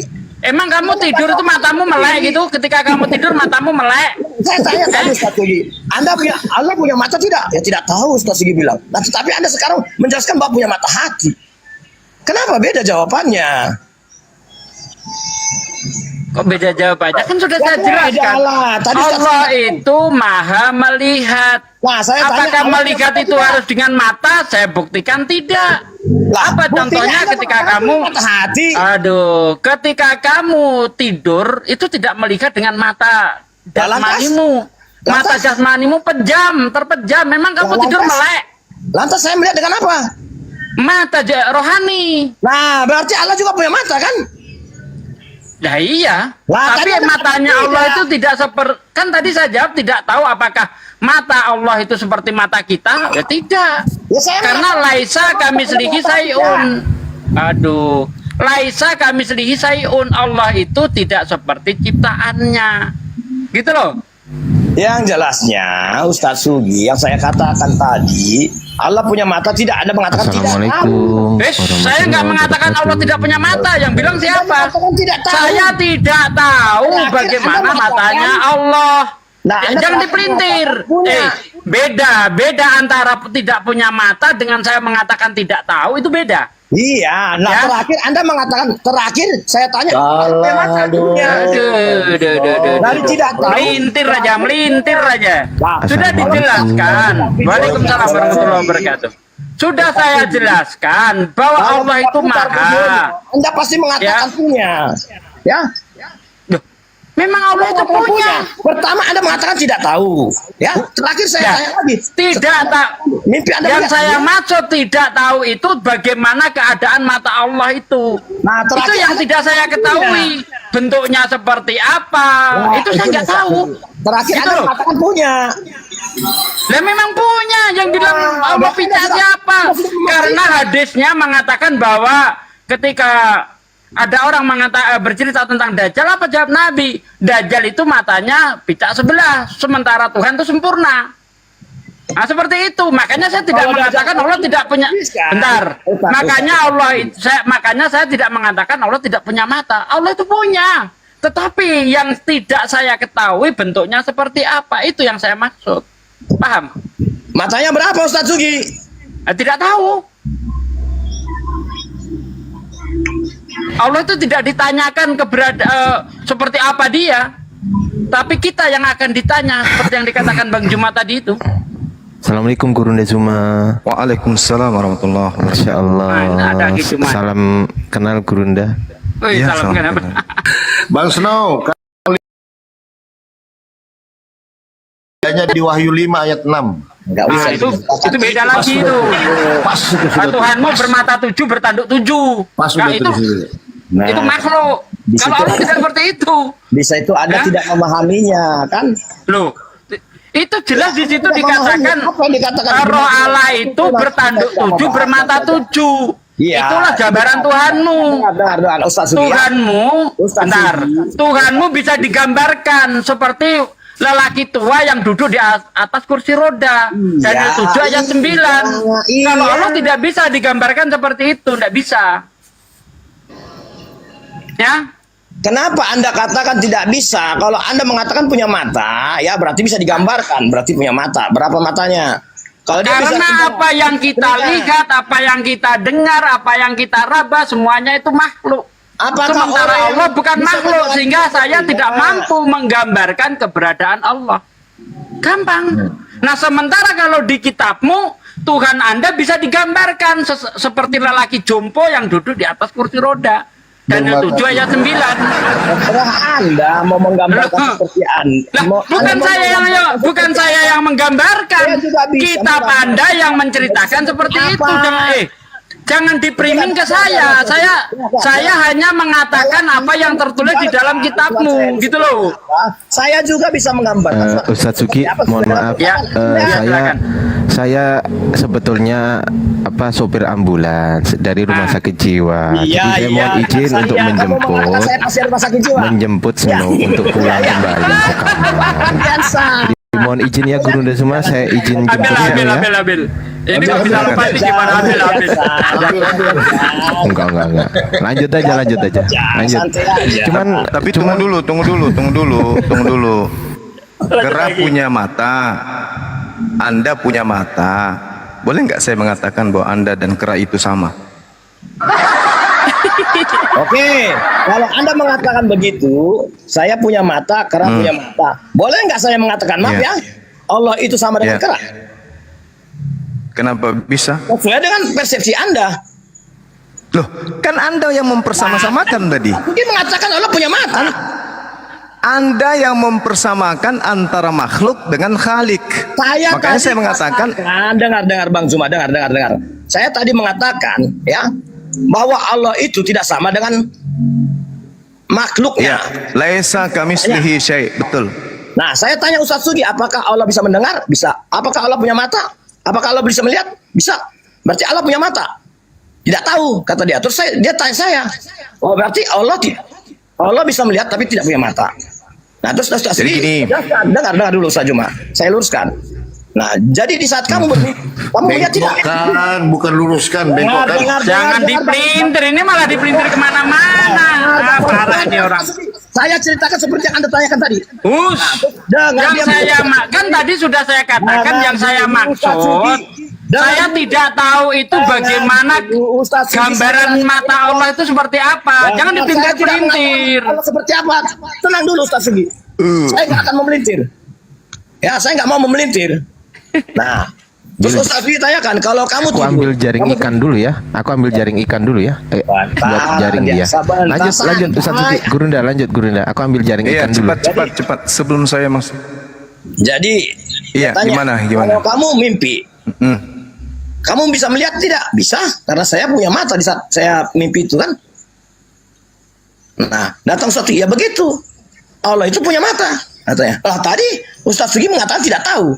Sekarang kenapa Anda mengatakan punya mata? Nah itu berarti Ustaz Sugi mengatakan Allah punya mata.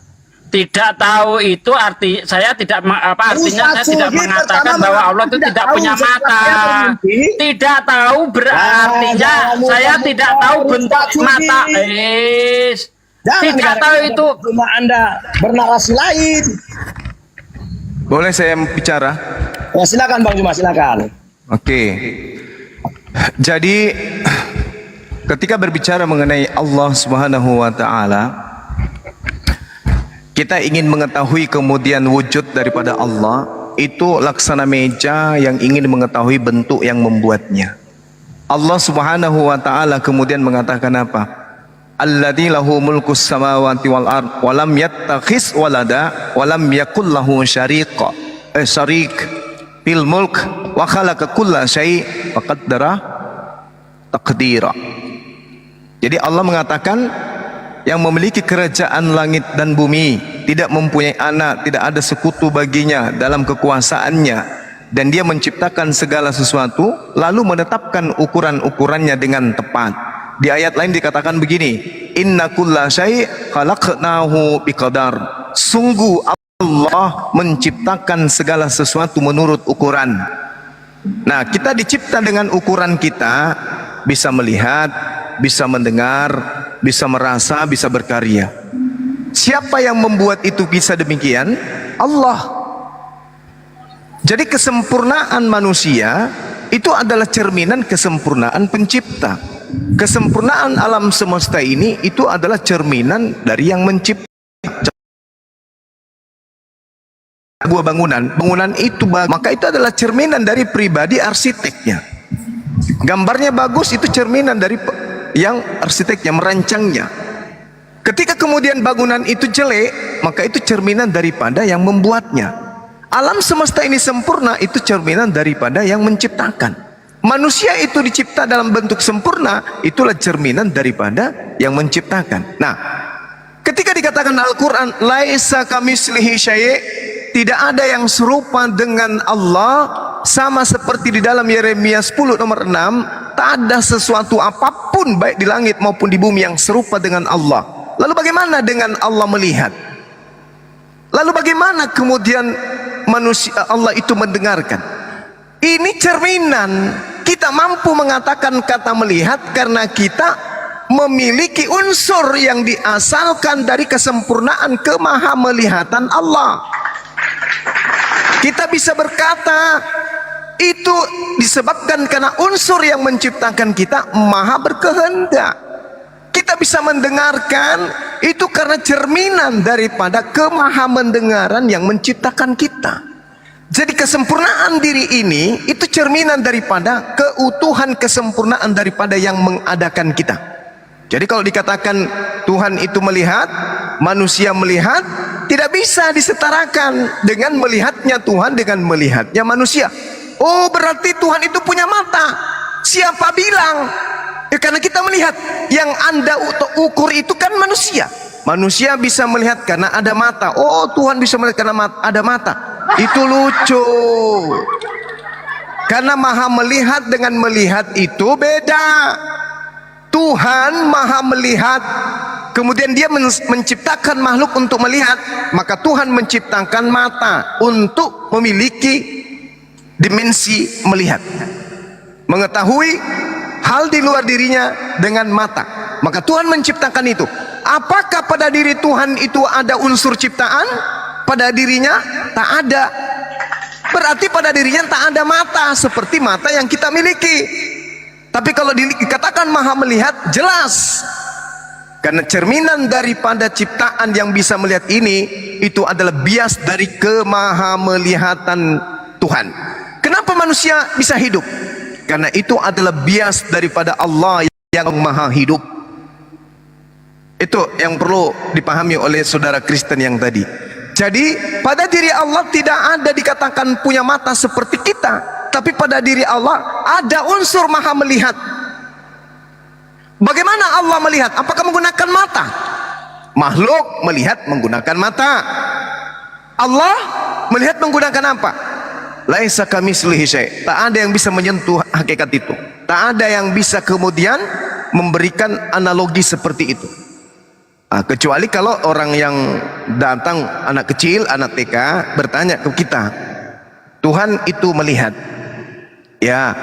Manusia juga melihat? Ya. Berarti Tuhan punya mata?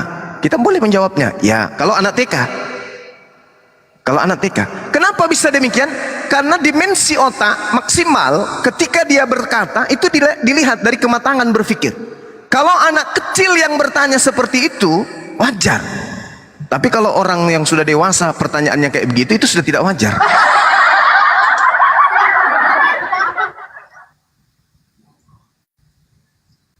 Ya. Betul. Iya, terus? Yes.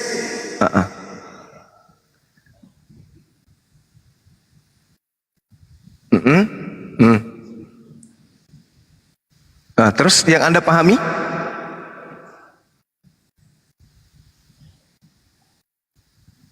Loh. Laisa kamitslihi syai'. Sekarang begini. Sekarang begini. Giliran saya. Anda melihat bangunan itu adalah cerminan kesempurnaan arsitek. Coba Anda suruh bercermin si arsitek, apakah sama dengan bangunan?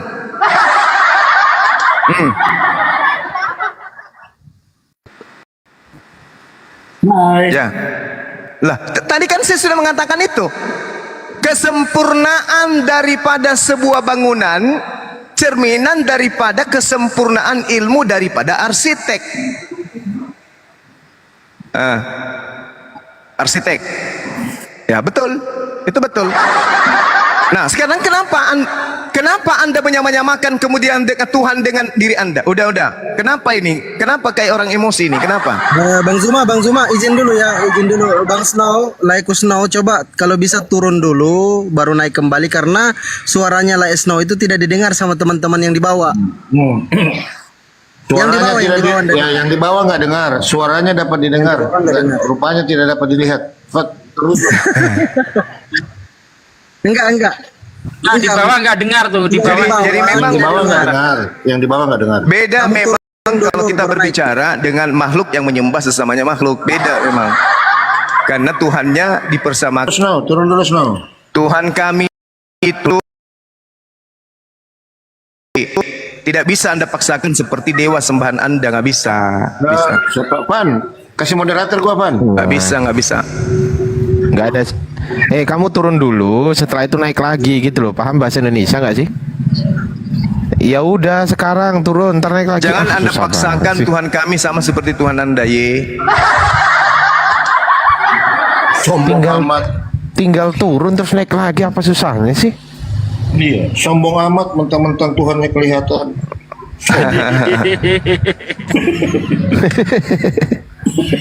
Jadi kita ini sedang berdiskusi sama anak TK yang memaksakan kapal selam itu adalah ikan. Nah, gini kan ya. Gini, saya bukan Iya. memaksakan kapal selam itu adalah ikan. Saya Nah, itu Anda memaksakan Tuhan sama seperti manusia. santai aja, Bang Zuma, santai. Saya hanya mengikuti narasi Anda. Anda mengatakan bahwa manusia itu adalah cerminan Allah, kan begitu? Iya, terus? Anda mengatakan bahwa manusia itu adalah cerminan Allah. Iya, terus? Nah, apabila Anda mengatakan cerminan, berarti gambaran, kan begitu. Nah, berarti kita ini gambaran Allah. Berarti rupa Allah itu seperti Anda salah. Anda salah memahami itu. Kenapa? Karena cerminan Allah itu bukan hanya pada manusia. Alam semesta ini, kesempurnaan alam semesta ini itu adalah cerminan kesempurnaan penciptanya. Anda keliru ketika Anda mengatakan keterbatasan. Kesempurnaan, ya, oke, bisa kita terima kesempurnaan. Tetapi Anda Yeah. mengatakan tadi bukan kesempurnaan. Anda mengatakan kalau Allah itu maha melihat, kita ini ada cerminannya, makanya kita bisa melihat, kan begitu? Ya, ya terus? Berarti kita ini cerminannya. Berarti Allah Terus? mata, makanya kita bisa melihat. Nah, itulah sakitnya kamu. Anda mengatakan Karena cerminan. karena Kembali. saudara, dengar. Anda mensifatkan Tuhan dengan sifat manusia. Itu lucu. Bukan mensifatkan, Bang Zuma. Lah, Anda mengatakan bahwa Tuhan itu sama seperti manusia, iya kan? Saya bukan mensifatkan, Bang Zuma. Anda mengatakan Saya hanya bahwa mengikuti Tuhan itu Anda. sama seperti manusia, benar? Saya hanya mengikuti narasi Anda loh. Iya. Narasi saya, cerminan alam semesta kesempurnaan daripada makhluk termasuk Cerminan. manusia Cerminan. itu adalah cerminan Sang Maha Sempurna yang telah menciptakan alam semesta ini. Oke, saya akui Allah itu yang maha sempurna. Nah, terus kenapa Anda ingin memaksakan? Saya bukan memaksakan. Saya hanya mengikuti narasi Anda. Ya. Narasi saya gimana? Anda mengatakan bahwa kita ini adalah cerminan, gambaran, Nah, ya. terus? Gambaran. Terus? Nah, kalau gambaran Bang Zuma itu seperti apa? Berarti ciptaan Anda itu ingin membentuk Tuhan itu ketika dikatakan cerminan Tuhan itu adalah manusia. Anda dalam analogi Anda itu, dalam pikiran Anda itu cermin. Betul? bukan cermin, Bang Zuma. Lalu apa? Dengar, Bang. Lalu apa? Cermin Lalu apa? kaca, Bang Zuma. Oke, saya jelaskan. Akan kita cermin. Saya jelaskan sama Anda. Ketika Anda melihat sesuatu yang dibuat oleh yang punya karya, misalnya Anda melihat lukisan pemandangan. Siapa yang Anda sanjung di situ? Gimana, Bang Zuma? Ketika Anda melihat gambar lukisan, siapa yang Anda sanjung ketika lukisannya itu sangat indah? Yang Anda sanjung siapa? Tergantung dari sudut pandang. Orangnya Bang Juma. Ah, gimana? Ya orangnya yang membuatnya kan. Nah sekarang pertanyaan saya, ketika Anda melihat gambaran daripada pemandangan lukisan yang dibuat oleh si Fulan, Anda akan mengatakan kesempurnaan dan keapikan gambar tersebut itu disebabkan karena yang membuatnya itu sangat ahli. Ilmu gambar yang dia miliki itu sempurna, sehingga kesempurnaan daripada ilmunya tercermin dari gambar dari lukisan yang ia buat. Datang Anda mengatakan bahwasanya yang membuat gambar ini seperti ini modelnya, segi empat, ada gunung-gunungnya, ada lautnya. Ada salah menanggapinya, Bang Zuma. Itulah Anda. Jadi kalau Anda membandingkan dengan sebuah lukisan yang dilukiskan oleh seseorang, itu mencerminkan ya pemikiran dia. Nah itulah Allah. Astagfirullahaladzim, ya Allah ya Karim. Pemikiran, Bang. Loh, segala sesuatu, dengar, Allah itu tidak punya pemikiran, yang punya pemikiran itu manusia. La haula wala quwata illa Allah billah. Maha mendengar, Anda mengatakan berarti La haula wala quwata illa dia billah. menciptakan kita punya pupil. Kenapa ada orang otaknya nggak berfungsi kayak begini ya, Nah, teman-teman? inilah karena gambaran dari Turunin. Dia nggak menerima turunin. Ini sedikit. Nggak ada, otak nggak berfungsi. Kenapa nggak berfungsi otaknya? Karena dia memaksakan Tuhan itu harus seperti Yesus. Betul. ya. Nah, dikatakan Amos ini Kristen. Nah, Gini, ternyata Bang. dia bukan Kristen. Snow, dengar dulu Snow. Maksudnya Bang Zuma gini, kalau kau menggambar monyet, masa saya bilang monyet itu Beda menggambar Bang Palopo dengan gambaran. Nggak ngerti dia, nggak ngerti. Udah turunin aja, Gambaran turunin. itu apa Bang Palopo? Nggak ada gunanya. Cari konten yang punya kelas. Oke. Kamu ke gereja, tarik celana pendeta ke bawah, buka pantatnya, jari telunjuk masukkan. Pull. Habis itu jilat. Mungkin dengan seperti itu bisa membantu Anda supaya otak Anda berfungsi. Kalau Anda sudah bisa membedakan bau atau tidak, berarti Anda sudah sehat. Oke, Gurunda, aku kirim dulu ya ke rumah sakit. Udah masuk mobil ini. Lanjut teman-teman. Iya, silakan. Parah. Cuma modal ngeyel doang.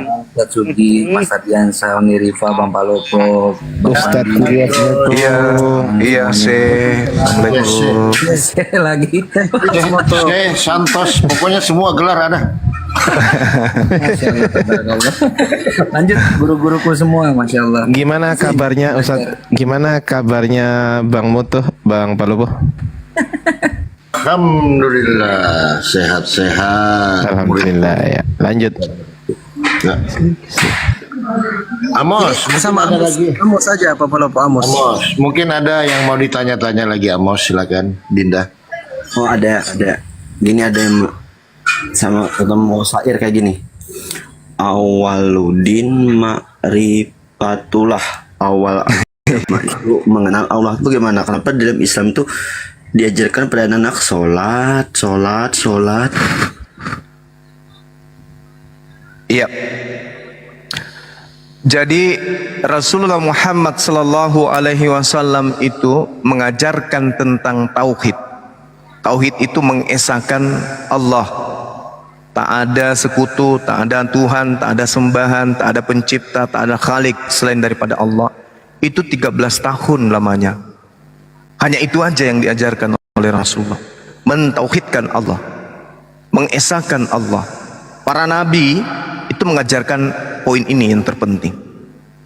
Sedangkan sholat ini adalah syariat, sesuatu yang harus diadakan di saat beribadah kepada Allah, sesuatu yang harus dilakukan pada saat kemudian berhubungan dengan Allah. Salat adalah peneguhan akidah. Salat adalah tiang agama. Runtuhnya agama ketika umat Islam itu sudah tidak melaksanakan salat. Pembeda antara agama lain dengan agama Islam itu salat. Meskipun mereka mentauhidkan Allah, kalau mereka kemudian tidak melaksanakan salat, berarti dia jatuhnya kepada kemunafikan. Mengaku Allah, di mana Allah memerintahkan mendirikan salat untuk mengingat dirinya, tetapi mengaku tidak melakukan salat, berarti itu munafik. Nah, seperti itu, Bang. Jadi Rasulullah kemudian mengajarkan tentang tauhid, memperkenalkan Allah yang Maha Esa, habis itu mengajarkan cara-cara berhubungan dengan Allah yang Maha Esa itu. Makanya di Islam itu ketika dikatakan mana Tuhanmu, maka umat Islam ketika ditanya seperti itu menganggap yang bertanya ini tak ada akal. Karena Tuhan itu meliputi segala aspek. Makanya dia bukan makhluk. Kalau makhluk, siapa makhluk yang paling besar badannya di bumi ini? Hercules pula. Siapa yang paling besar di bumi ini? Adirai. Nah, apakah Adirai bisa mengetahui apa yang ada di belakangnya? Apa yang ada kemudian jarak 100 kilo, 100 meter dari depannya tanpa alat? Tidak bisa dia. Jadi kedudukan pencipta langit dan bumi itu tidak bisa ditakar dengan makhluk. Makanya dikatakan maha besar, maha tinggi, maha suci, maha perkasa. Oleh karena itu kita berada pada dimensi kelemahan, tidak bisa kemudian mengatakan Tuhan itu begini bentuknya, Tuhan itu seperti ini. Itu nggak bisa. Gitu, Bang. Assalamualaikum Bang Juma. Waalaikumsalam warahmatullahi wabarakatuh. Sehat selalu Bang. Sehat, alhamdulillah. Kan gini Bang Juma. Syukur, Bang. Ya, Muhammad itu kan turun untuk menyempurnakan akhlak, bukan mengajarkan. Saya abang ngerti mengajarkan untuk mengenal Allah kan. Gimana itu? Gimana? Muhammad kan turun ke dunia ini untuk menyempurnakan akhlak. Kenapa mengajarkan tauhid? Iya, menyempurnakan ajaran tauhid. Kan seluruh nabi-nabi mengajarkan tauhid. Berarti akhlak itu termasuk ajaran tauhid ya Bang Juma? Akhlak itu adalah perilaku manusia. Akhlakul karimah adalah perilaku yang baik. Perilaku yang baik ini cakupannya dua. Perilaku terhadap perintah-perintah Allah, dalam ini ketaatan kepada Allah, dan perilaku kepada sesama makhluk. Itu. Jadi hablum minallah dibutuhkan akhlak, hablum minannas dibutuhkan akhlak. Di masjid azan memanggil orang ibadah menggunakan baju dalam, baju singlet. Apakah itu akhlak? Tidak. Tapi menyeru kepada Allah. Maka justru itu ketika kita berhubungan dengan Allah, maka penampilan kita, jasad kita harus lebih baik daripada ketika kita berhubungan kepada sesama manusia. Itu yang disebut akhlak. Sebenarnya dalam Islam ini tujuan hidup itu apa sih? Ibadah. Ibadah. Terus Ya, betul. Juma kerja itu ibadah juga. Ya, benar. Segala sesuatu yang dilakoni oleh umat Islam itu adalah ibadah. Seperti saat sekarang ini kami ibadah. Ini ibadah. Oh, ini termasuk ibadah juga Bang Juma? Iya, betul. Mengajak kepada yang ma'ruf itu adalah ibadah. Makanya umat Islam itu apapun yang ada dalam kehidupannya itu ibadah. Ibadah, kami itu ibadah. Makanya pola di padang mahsyar nanti yang masuk ke surga itu yang paling banyak amal ibadahnya. Seperti itu. Alhamdulillah kami di Islam apapun yang kami lakukan itu dihitung ibadah. Oke. Terus dalam Islam tuh bagaimana mengerjakan antara marifat, syariat, hakikat, bagaimana itu? Itu masuk ke dalam poin-poin metode ibadah. Jadi kalau kita berbicara mengenai berhubungan kepada Allah, yang pertama yang harus kita pahami itu adalah mentauhidkan dulu. Setelah kita mentauhidkan Allah, mengesahkan Allah, kita beribadah kepadanya dengan semua pengakuan ibadah kita itu hanya tertuju kepada Allah saja. Nah, karena ibadah kita ini hanya tertuju kepada Allah saja, maka untuk datang kepada Allah kita harus membersihkan jasad kita ini, membersihkan roh kita, membersihkan jiwa kita. Jadi sebelum kita beribadah kepada Allah yang Maha Esa, terlebih dahulu kita membersihkan diri kita, jasad kita. Jasad kita. Makanya dikatakan di dalam Al-Quran, perintahnya, wahai manusia, ya ayyuhan nas, kulu mimma fil ardi halalan tayyiba. Wahai manusia, makanlah sesuatu dari bumi yang halal dan yang baik bagimu. Dan janganlah engkau mengikuti langkah-langkah syaitan, karena sesungguhnya setan itu adalah musuh nyata bagimu. Kenapa ini identik dengan makanan? Karena iblis masuk di dalam diri kita itu melalui makanan. Begitu banyak makanan haram yang masuk ke dalam tubuh kita, begitu mudah iblis mempengaruhi kita. Makanya orang berpuasa itu mencegah perbuatan keji. Puasanya itu mencegah mereka untuk melakukan kemaksiatan. Kenapa? Karena pada saat mereka berpuasa, iblis kemudian susah untuk menembus kalbu, hati mereka. Bagi orang-orang yang beriman nih, kalau mereka berpuasa, mereka kemudian lebih tunduk, hatinya itu lebih terarah kemudian. Kenapa? Karena iblisnya memang masuk melalui apa yang dikatakan makanan. Coba, apa yang mempengaruhi seorang bisa korupsi? Apa seorang yang mempengaruhi kemudian mereka bisa mengambil yang bukan haknya? Karena perut, karena makanan. Makanan yang selalu dominan menyesatkan manusia. Di mana, Bang? Assalamualaikum Bang Juma. Waalaikumsalam.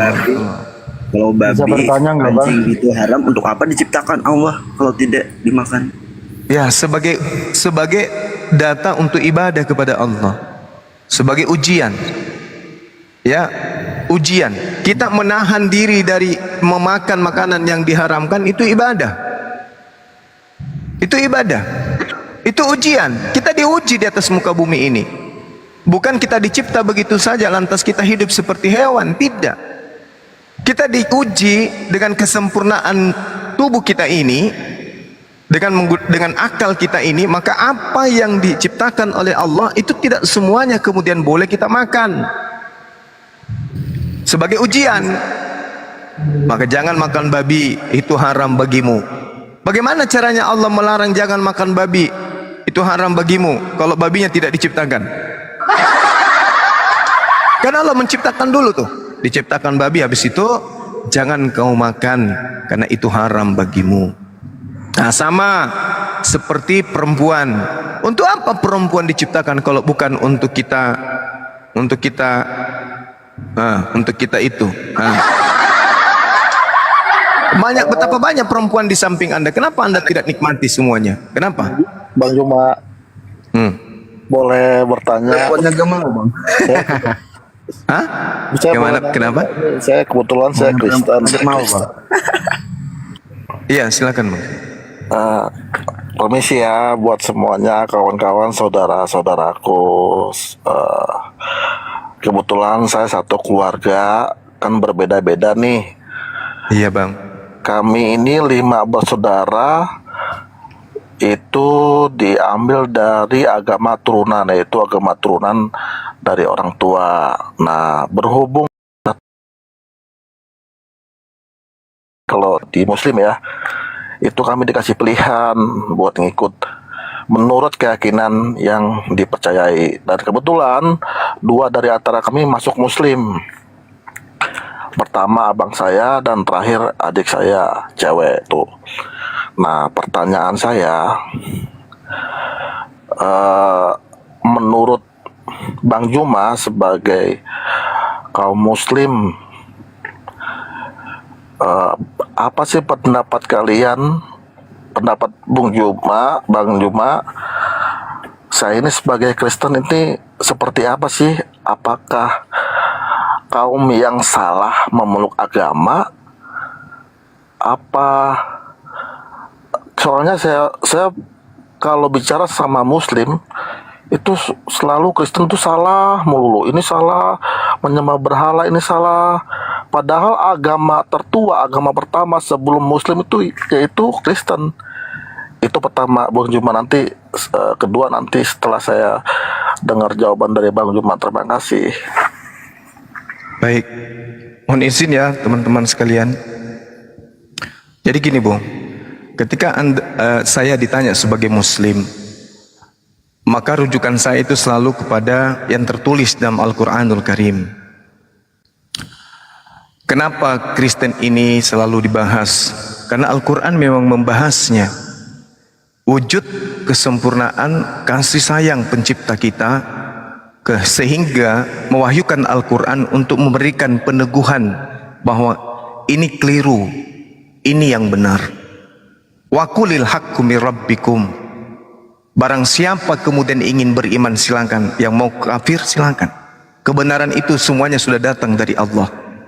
Nah, ketika saya ditanya apa pandangan Islam terhadap orang-orang kafir, maaf saya katakan kafir karena menutup diri kepada ajaran Islam. Kafir itu artinya menutup, bukan identik dengan kejahatan kafir itu. Itu adalah kata dari Islam yang begitu sopan. Orang yang menutup diri dari ajaran Allah itu kafir namanya. Seperti mukmin, seperti Muslim, orang yang berserah diri kepada perintah Allah. Orang yang menolak perintah Allah disebut kafir. Tak ada identik dengan bahasa buruk di situ. Nah, kemudian ketika berbicara mengenai Islam, Al-Quran lebih awal mengatakan, siapakah mereka yang membenci ajaran Nabi Ibrahim? Mereka itulah orang yang memperbodoh diri, kata Al-Quran. Itu kata Al-Quran. Siapakah mereka yang memperbodoh diri ini?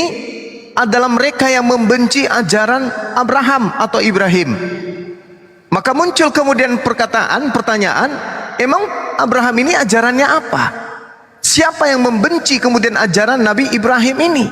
Al-Quran mengatakan bahwa pembenci ajaran Nabi Ibrahim ini adalah orang yang memperbodoh dirinya. Nah, setelah kita teliti Al-Quran, ternyata Nabi Ibrahim mengajarkan tauhid, satu Tuhan, mengajarkan kemudian kurban hewan, mengajarkan kemudian bersunat. Ini 3 poin yang kemudian dibenci oleh orang-orang di luar daripada Islam.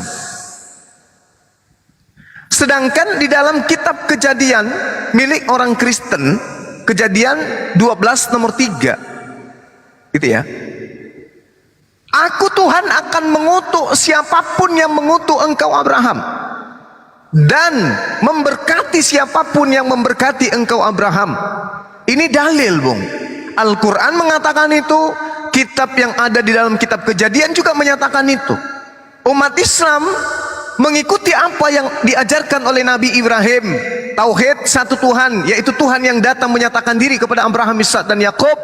Yang kedua, umat Islam kemudian berkurban dalam surah Al-Hajj ayat 34, imamat 1 nomor 2, kurban hewannya adalah sapi, domba, kambing dan lembu. Sama. Lalu kemudian sunnat. Al-Quran mengarahkan kemudian kami umat Islam untuk mengikuti sunnat. Sebagaimana Nabi Ibrahim diperintahkan untuk bersunnat. Lalu kemudian Nabi Ibrahim pun mengajarkan kepada keturunannya, bahkan perintah untuk membunuh orang yang tidak bersunnat. Kejadian 17 nomor 14. Siapakah mereka yang memperbodoh diri? Yaitu mereka yang meninggalkan ajaran Nabi Ibrahim. Nah, bagaimana dengan ajaran Islam? Ajaran Islam kemudian mengukuhkan setiap hari beribadah, melakukan pemberkatan kepada Abraham. Allahumma salli ala Muhammad wa ala ali sayyidina Muhammad kama sallaita ala Ibrahim wa ala alihi Ibrahim. Setiap saat kami memberkati Nabi Ibrahim alaihissalam. Bagaimana dengan Kristen?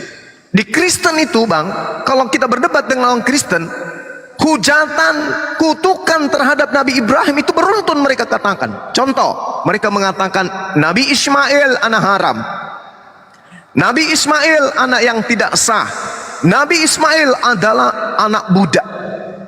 Itu tuh satu kebanggaan bagi orang Kristen. Tapi dia lupa di dalam kitab yang mereka genggam, Tuhan mengutuk mereka karena mereka mengutuk Abraham dengan mengatakan Nabi Ismail anak haram, berarti Abraham melakukan sesuatu yang haram. Mengatakan Ismail anak zina, berarti Nabi Ibrahim berzina. Dengan mengatakan Ibrahim berzina, berarti itu adalah kutuk bagi orang-orang yang mengutuk Abraham. Itu poin pertama. Yang kedua, Al-Quran mengatakan innal ladina kafaru atau walladina kafaru wa kazzabu bi ayatina ulaika ashabun nar hum fiha khalidun. Adapun orang-orang kafir yang mendustakan ayat-ayat kami, mereka itulah penghuni neraka, mereka kekal di dalamnya. Ngeri ini, ngeri. Tapi kalau sebagai orang Kristen kan akan berkata, lah itu kan di dalam Al-Quran, kami tidak beriman kepada Al-Quran. Wajar ketika Al-Quranmu mengatakan itu. Oke, baik. Tapi bagaimana ketika kitab saudara yang mengatakan itu? Kitab Anda sendiri yang mengatakan bahwa orang Kristen itu akan dilemparkan ke dalam api neraka. Anda mau kemana? Seperti yang saya uraikan tadi, berulang saya menyampaikan, tadi malam juga saya menyampaikan. Di dalam Matius 7 nomor 15, waspadalah terhadap nabi-nabi palsu yang datang kepadamu dengan menyamar seperti domba, tetapi sesungguhnya mereka adalah serigala yang buas. Saudara-saudara Kristen selalu mengatakan ini adalah Nabi Muhammad, nabi palsunya. Nabi palsunya adalah Nabi Muhammad. Mereka tidak mengerti tentang apa yang tertuang di dalam kitab mereka.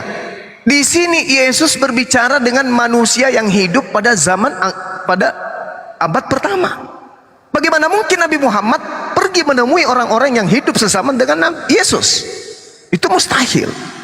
Berarti ini hanya merujuk kepada orang-orang di luar Yahudi yang datang kepada murid-murid Yesus. Siapa dia? Dari buahnya kita bisa melihat, kata Yesus. Apa buahnya dari nabi palsu, pengajar palsu? Satu, memanggil Yesus Tuhan, mengusir setan pakai nama Yesus, bernubuat pakai nama Yesus, bermujizat pakai nama Yesus. Apa kata Yesus? Enyahlah daripadaku kalian semua adalah pembuat kejahatan. Nah, kemana perginya orang yang berbuat kejahatan? Matius 13 nomor 50, pembuat kejahatan dilemparkan ke dalam api neraka. Jadi saudara Anda, saudara abangku ini, ketika mereka meninggalkan ajaran Kristen, mereka tidak mau diusir dari Yesus.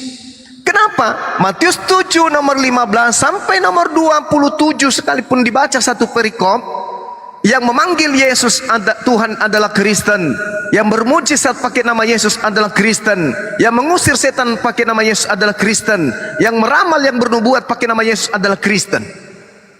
Lalu orang yang berakal masih mau tinggal di Kristen. Setelah tahu ini data ada, dari buahnya kamu bisa melihat pengajaran nabi palsu itu. Pengajaran atau buah palsu ini dikatakan dalam bahasa Yunani karpos. Karpos artinya hasil. Hasil pengajaran daripada nabi palsu membuahkan orang-orang memanggil Yesus Tuhan, bermujizat, bernubuat, mengusir setan pakai nama Yesus. Nah sekarang kalau murid-murid Yesus hadir di tahun 2024 ini, terus mereka kita minta untuk menilai di mana pengajaran buah-buah nabi palsu itu berada menurut kalian wahai murid-murid Yesus, apakah di Islam ataupun di Kristen? Maka mereka akan meneliti di mana ada rumah ibadah yang memanggil Yesus Tuhan, di mana ada rumah ibadah yang bermujizat pakai nama Yesus, di mana kemudian ada tokoh agama yang mengusir setan, mengobati jemaatnya dengan menggunakan nama Yesus. Dia akan melihat di Islam tak ada satupun manusia memanggil Yesus Tuhan, tak ada orang bernubuat, bermujizat, mengusir setan pakai nama Yesus. Begitu dia pergi ke Kristen, semua memanggil Yesus itu Tuhan. Jadi buah dari nabi palsu itu berada di mana? Di Kristen. Mungkin itulah alasannya kenapa abang kita punya saudara meninggalkan ajaran Kristen, sebab mereka tidak mau diusir oleh Yesus. Saya kira demikian sementara. Silakan. Masya Allah, Masya Allah. Silakan Pak Selen. Oh ya, terima kasih Bang Juma. Sama-sama bang. Ya, kalau untuk masalah saudara saya ini ikut Muslim, ya saya sih kurang paham ya. Tapi saya sebagai saudara kandung ya, saya berpikir apa yang terbaik itu yang dia jalanin. Nanti kan pertanggungjawabannya nanti masing-masing. Nah, yang saya heranin ya kan, terkadang saya suka merasa sedih juga umat Muslim kadang suka menghina Yesus pakai kolor, disalib begini-gini. Saya sih sebenarnya nggak terlalu ini ya, karena ya biasalah manusiawi ya. Kadang-kadang mulut sama hatinya itu nggak sinkron. Jadi mereka belum mengenal Yesus gitu. Jadi ya saya pikir wajar. Karena apa? Mereka tidak mempelajari Injil kok. Gitu loh, yang saya tahu seperti itu. Dan seharusnya Muslim itu kan mengimani Injil juga. Tapi kenapa bisa berbeda? Injil yang dimaksud di Muslim sama di Kristen itu berbeda. Dan satu hal lagi, Nabi Muhammad sendiri pun tidak menjamin umatnya masuk ke surga. Mohon maaf, itu yang saya tahu. Kalau di kami, barang siapa yang percayaku akan diselamatkan, seperti itu. Nah, dan menurut saya pemimpin umat mana yang menjamin pemimpin agama mana yang menjamin umatnya untuk ke surga selain Kristen, ya kan? Selain pengikut Kristus, itu hanya di Kristen gitu. Kenapa masih sampai sekarang Nabi Muhammad masih mencari jalan yang lurus? Sementara itu aja Bang Juma.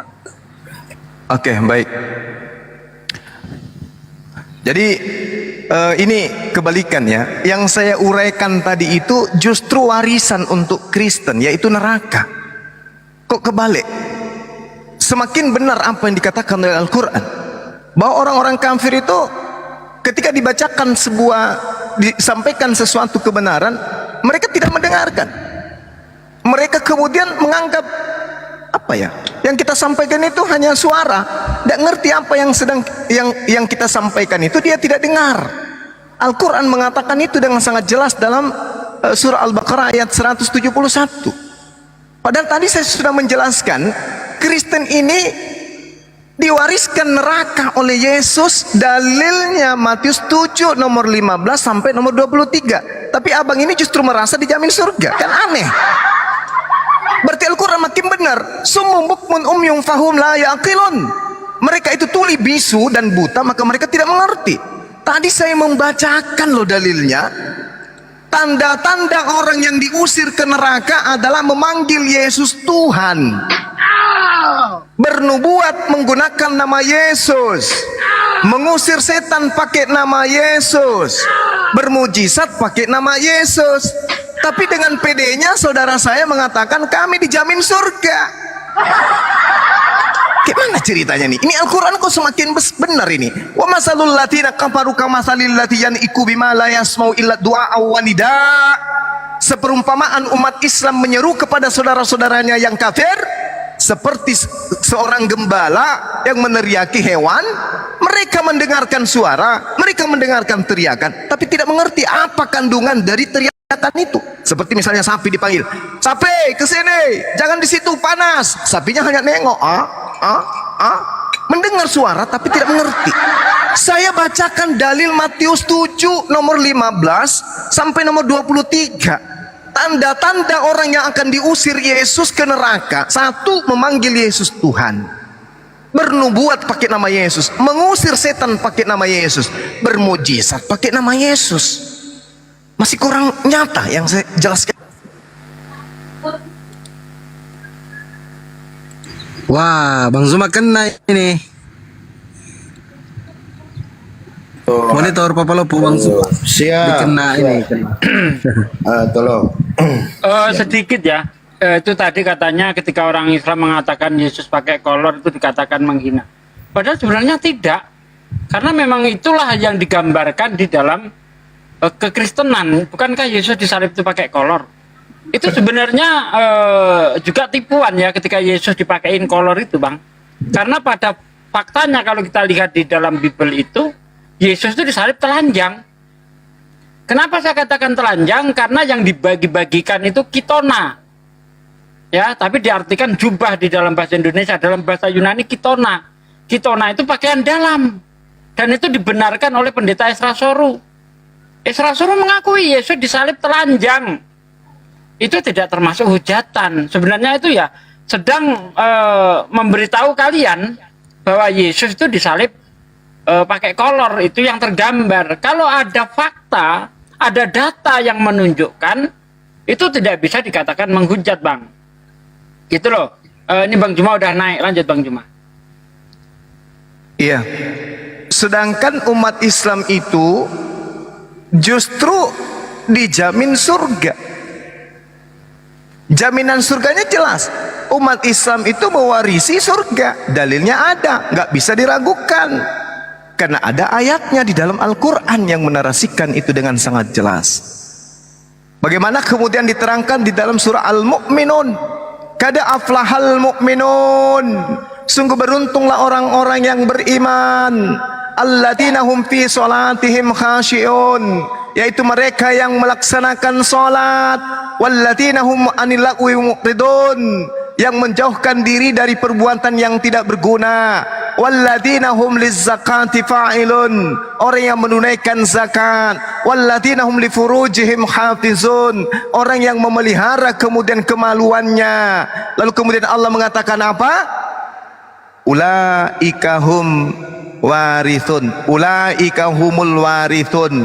Mereka itulah orang yang mewarisi. Alladzina yaritsunal firdaus hum fiha khalidun. Yakni mewarisi surga Firdaus, mereka kekal di dalamnya. Ini umat Islam punya warisan.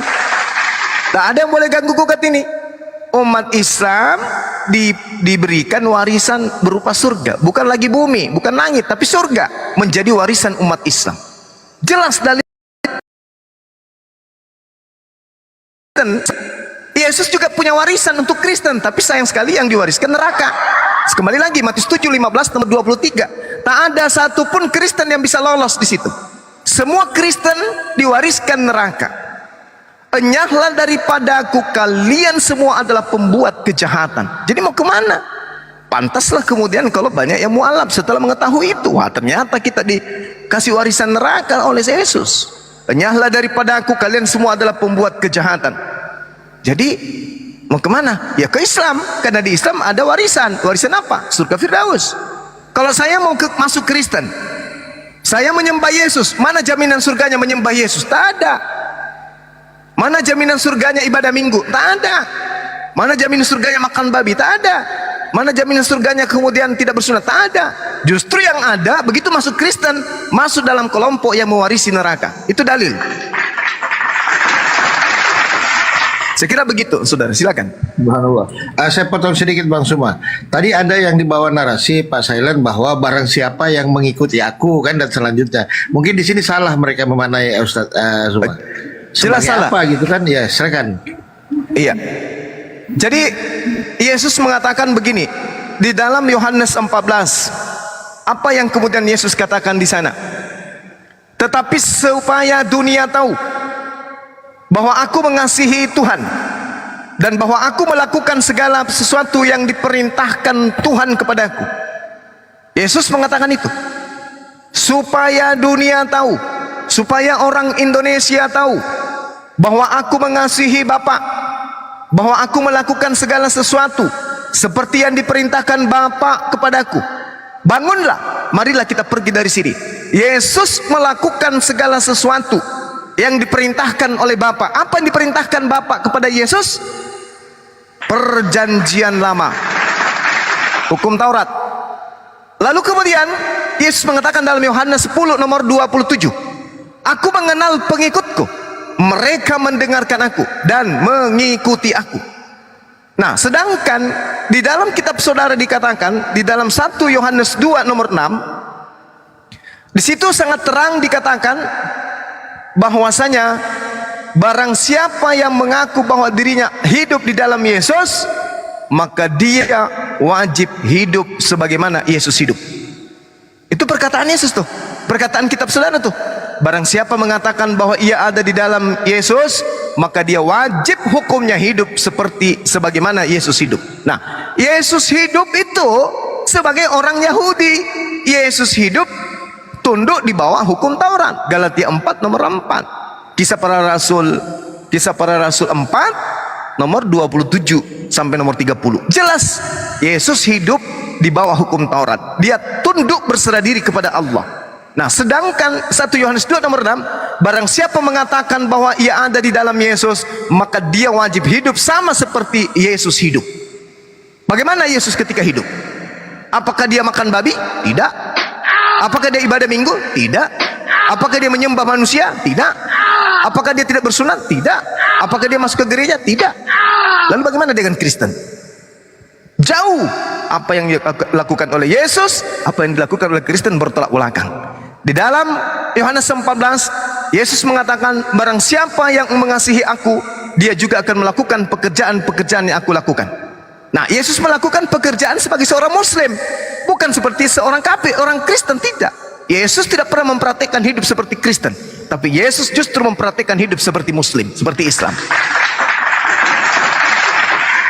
Seperti itu, saudara. Jadi sekali lagi, kesimpulan saya di sesi ini saya katakan bahwa Kristen mendapatkan warisan neraka, Islam mendapatkan warisan surga Firdaus. Bantah saya pakai data. Silakan.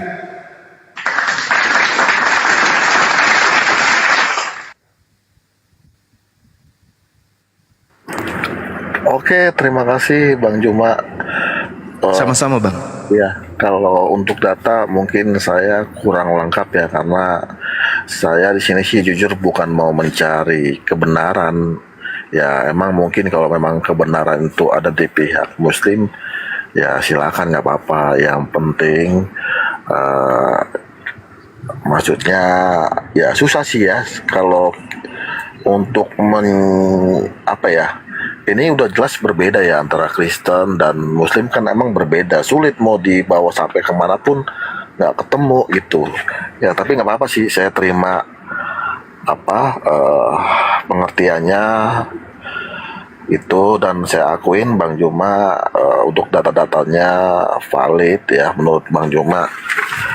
Tapi sekali lagi kalau untuk jaminan surga sebenarnya ya saya sebagai manusia juga nggak bisa bicara ya, karena surga itu kan hanya Allah ya yang tahu ya. Kalau untuk pribadi seseorang nggak ada yang bisa menjamin surga. Oke, gitu aja buat semuanya kawan-kawan. Terima kasih. Terus Bang Juma, makasih. Ya, makasih Bang. Ya, sehat-sehat ya. Yo. Sama-sama.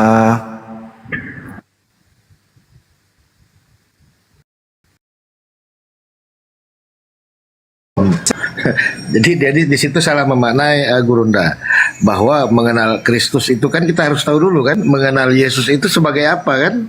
Sebagai utusan Tuhan atau sebagai Tuhan. Di situ mereka salah memaknai. Gitu. Yang saya agak rancu sedikit. Ya maaf, nanti Bang Suma bisa jelaskan. Nah, yang di sini yang framing teman-teman Kristen bahwa di mana ada di Al-Qur'an atau Rasulullah sendiri yang menjamin keselamatan. Dia lupa di Ali Imran 31 itu Gurunda. Bisa dijelaskan, silakan. Iya. Ali Imran 31, Qul in kuntum tuhibbunallah fattabi'uni yuhibbukumullah wa yaghfir lakum dzunubakum wallahu ghafurur rahim. Katakanlah kepada mereka, wahai Nabi, apabila engkau mencintai Allah pencipta langit dan bumi, maka ikutilah aku. Barang siapa yang mengikuti aku, Nabi Muhammad, maka pencipta langit dan bumi akan mencintainya. Pencipta langit dan bumi akan menghapus segala dosa-dosanya. Nah, kalau dosa-dosa kita semuanya dihapus oleh Allah, kalau kemudian kita dicinta oleh pencipta langit dan bumi, neraka itu haram bagi kita. Haram.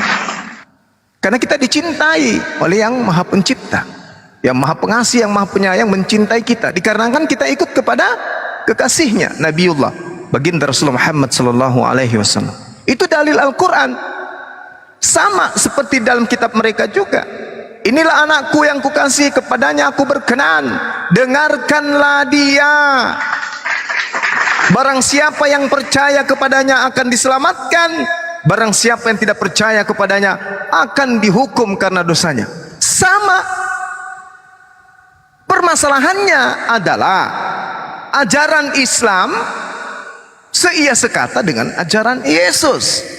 Ajaran Al-Quran seia sekata dengan Yesus, ajaran Yesus. Ajaran Nabi Muhammad sallallahu alaihi wasallam seirama dan sekata dengan ajaran Yesus. Ajaran Nabi Isa alaihi salam seirama dengan ajaran Al-Quran, ajaran Allah, ajaran Nabi Muhammad SAW. Yang menjadi permasalahan kemudian adalah ajaran Yesus bertentangan jauh dengan ajaran Kristen. Itu yang jadi masalah. Ajaran Yesus bertolak belakang dengan ajaran Kristen. Itu yang jadi masalah.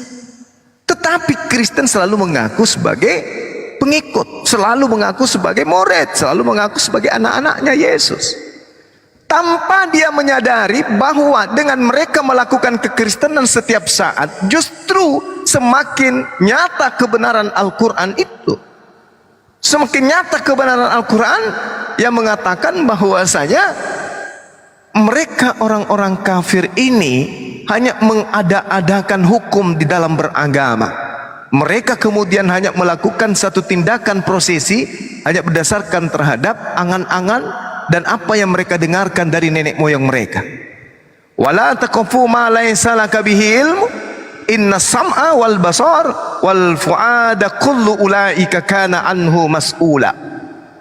Kata Allah seperti itu untuk Islam. Jangan kamu mengikuti sesuatu yang tidak kamu ketahui, karena pendengaran, penglihatan dan hati nuranimu semua itu akan dimintai pertanggungjawaban kelak di hadapan Allah. Jadi umat Islam kudu wajib beribadah berdasarkan dengan perintah. Jangan seperti teman kita di sebelah, tak ada perintahnya kemudian dari yang membawa ajaran selain hanya mendengarkan kemudian apa yang berasal dari rumah ibadah mereka. Saya kira begitu. teman-teman sekalian. Kita lihat tadi 3 sesi apa 4 sesi. Saya menjelaskan Matius 7:15, tanda-tanda buah pengajaran nabi palsu sedikit pun tidak bisa kemudian dibantah. Kenapa? Karena Allah sudah mengatakan, walladzina kafaru wa kazzabu bi ayatina ulaika ashabun nar hum fiha khalidun.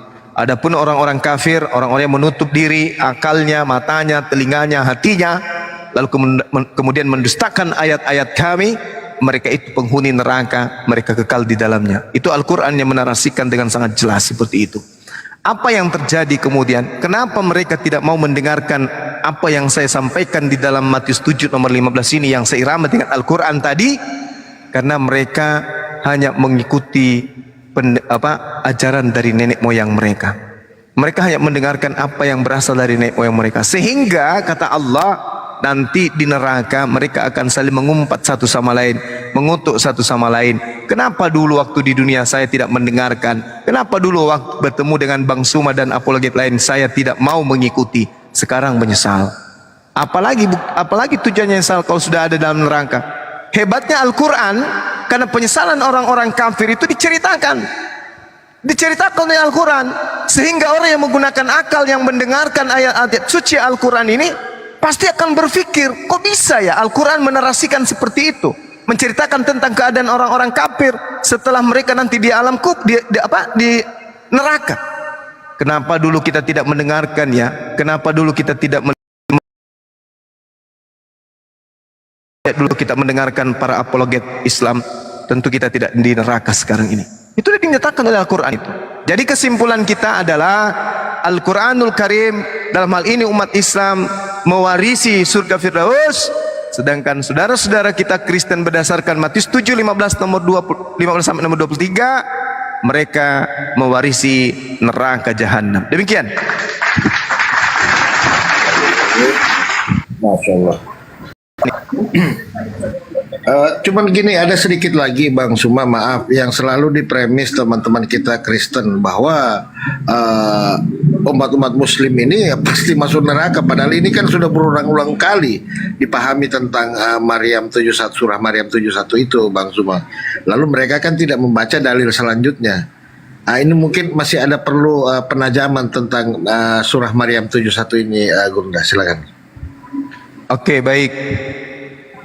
Jadi kalau kita berbicara mengenai Al-Quranul Karim surah Maryam ayat 71, di situ diterangkan bahwasanya semua manusia, bukan hanya Islam saja, tapi seluruh manusia akan masuk ke dalam neraka. Nah, apakah masuk dalam neraka ini maksudnya masuk untuk disiksa? Tidak. Masuknya kemudian umat Islam dan seluruh manusia ke dalam neraka itu tak lain dan tak bukan adalah untuk membenarkan bukti kebenaran bahwasanya ternyata neraka itu betul-betul ada. Jadi mendatangi neraka itu bukan berarti mendapatkan siksaan, karena proses mendatangi dan menjadi penduduk di sana itu beda. Al-Quran sangat jelas mengatakan di situ, wa im minkum illa wariduha kana ala rabbika hatmam maqdiyan. Di situ kata Rabb, bukan kata ilah. Ketika berbicara menggunakan kata Rabb, berarti konteks Tuhan bagi semuanya. Contoh, Rabbus samawati wal ard. Jadi Rabb ini adalah Tuhan pencipta alam semesta. Sedangkan kalau dia berbicara mengenai ilah, itu merujuk kepada konteks sembahan. Contoh misalnya yang ada di dalam surah Al-Anbiya ayat 98, di sana ada kata wariduha, mendatangi. Tapi wariduha yang dimaksud dalam surah Al-Anbiya 98 ini itu terkhusus kepada orang-orang Kristen, bukan orang Islam. Coba kita lihat di dalam surah Al-Anbiya ayat 98. Di situ sama, wariduha juga, tetapi hanya spesial untuk orang-orang Kristen.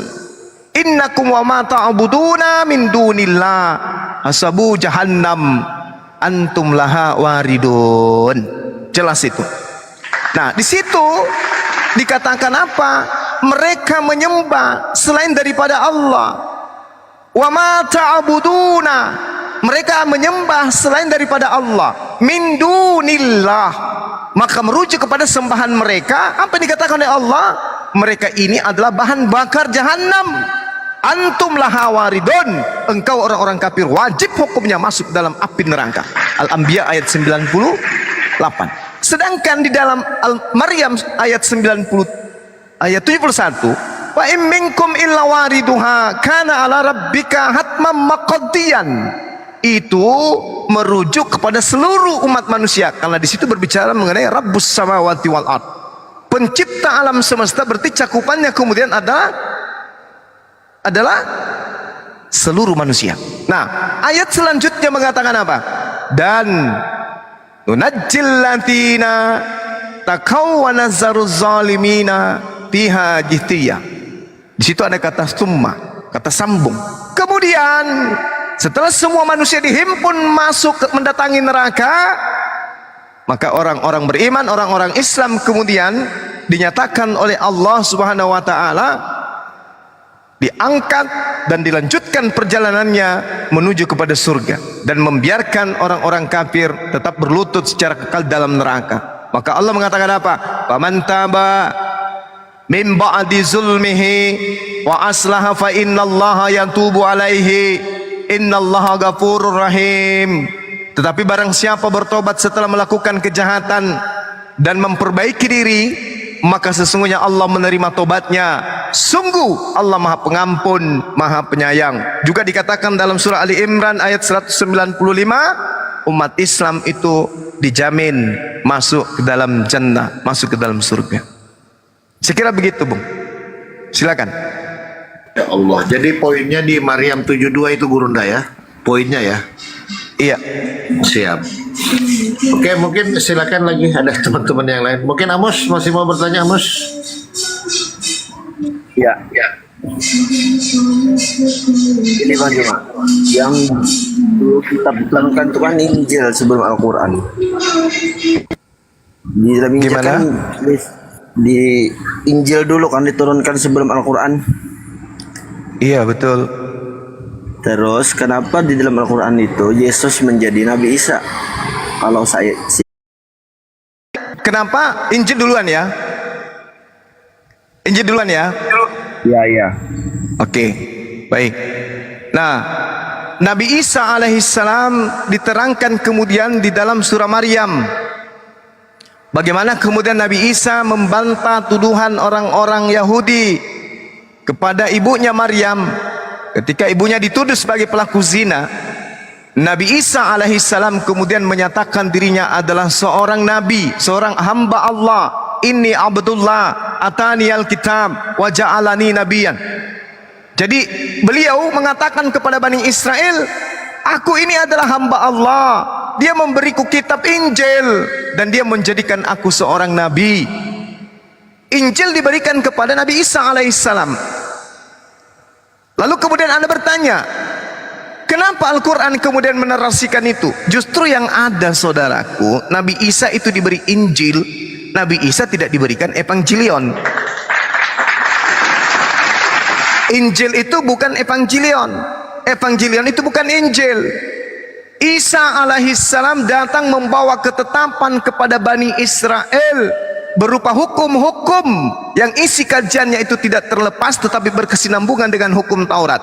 Makanya Nabi Isa mengatakan, wa isqala Isa wa isqala ya Bani Israel inni rasulullahi ilaikum. Ya Bani Israel, aku ini adalah rasul untuk kalian. Rasul untuk kalian. Ya, mengajarkan kemudian apa? Memberitakan kemudian kitab yang datang sebelumku, dan mengajarkan kemudian akan datangnya sosok nabi yang bernama Nabi Muhammad.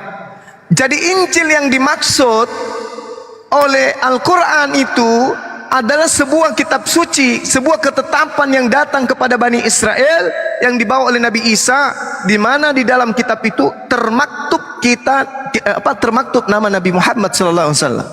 Wa isqala Isa bin Maryam ya Bani Israel inni rasulullahi ilaikum musaddiqan lima baina yaday minat Taurah wa mubashiran bi rasuli ya'ti min ba'di ismuhu Ahmad.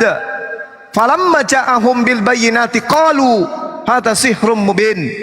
Nabi Isa alaihissalam berkata kepada Bani Israel, wahai Bani Israel, sesungguhnya aku utusan Allah kepadamu yang membenarkan kitab yang turun sebelumku yaitu Torah, dan memberikan kabar gembira dengan seorang rasul yang akan datang setelahku yang namanya Ahmad atau Muhammad. Jadi Injil yang dimaksud di sini adalah ketetapan Tuhan yang mana Nabi Muhammad tertuang di dalamnya. Sedangkan Evangelion itu adalah sebuah buku yang di dalamnya tidak ada Nabi Muhammad. Nah, sekarang permasalahannya adalah Injil itu mana? Kitab Injil itu mana? Nabi Isa alaihissalam datang kepada Bani Israel, menyampaikan hikmat Injil kepada pengikutnya, mengabarkan kemudian tentang Torah, mengabarkan kemudian apa yang akan datang setelahnya yaitu Nabi Muhammad sallallahu alaihi wasallam. Apakah ada yang mencatat? Apakah ada yang menulis? Apakah ada yang menghafal? Tak ada. Berarti hikmat Injil yang datang kepada baginda Rasulullah Isa alaihissalam itu tidak dibukukan kemudian selayaknya Al-Quran, tetapi dibukukan kemudian dengan hasil angan-angan, duga-menduga, lalu dikatakan itu dari Allah, tapi itu bukan dari Allah. Jadi pengajaran Nabi Isa itu tidak dilanggengkan, pengajaran Nabi Isa itu tidak dibukukan secara benar, pengajaran Nabi Isa itu tidak kemudian disadur dan dihafal dengan cara-cara yang baik, tetapi dituliskan berdasarkan hasil penyelidikan. Apa pembuktiannya? Coba Anda lihat dari hasil penyelidikan Markus. Markus 1 nomor 14. Yesus kemudian pergi ke Galilea, mengajarkan apa? Mengajarkan Injil Allah. Yohanes 1 nomor 43, Filipus ikutlah denganku. Mau kemana Yesus? Kita ke Galilea. Sesampai di Galilea kemudian Yesus dan Yohanes mengajarkan Injil Allah. Di dalam Kisah Para Rasul 8 nomor berapa tuh? Nomor berapa tuh? Nomor 43 apa 53? Lupa saya. Di situ kemudian Filipus yang dipanggil oleh Yesus untuk memberitakan Injil Allah kembali mengajarkan Injil Yesus. Pertanyaan saya, mana Injil Allah, mana Injil Yesus? Apakah ada Kristen yang mampu menunjukkan itu?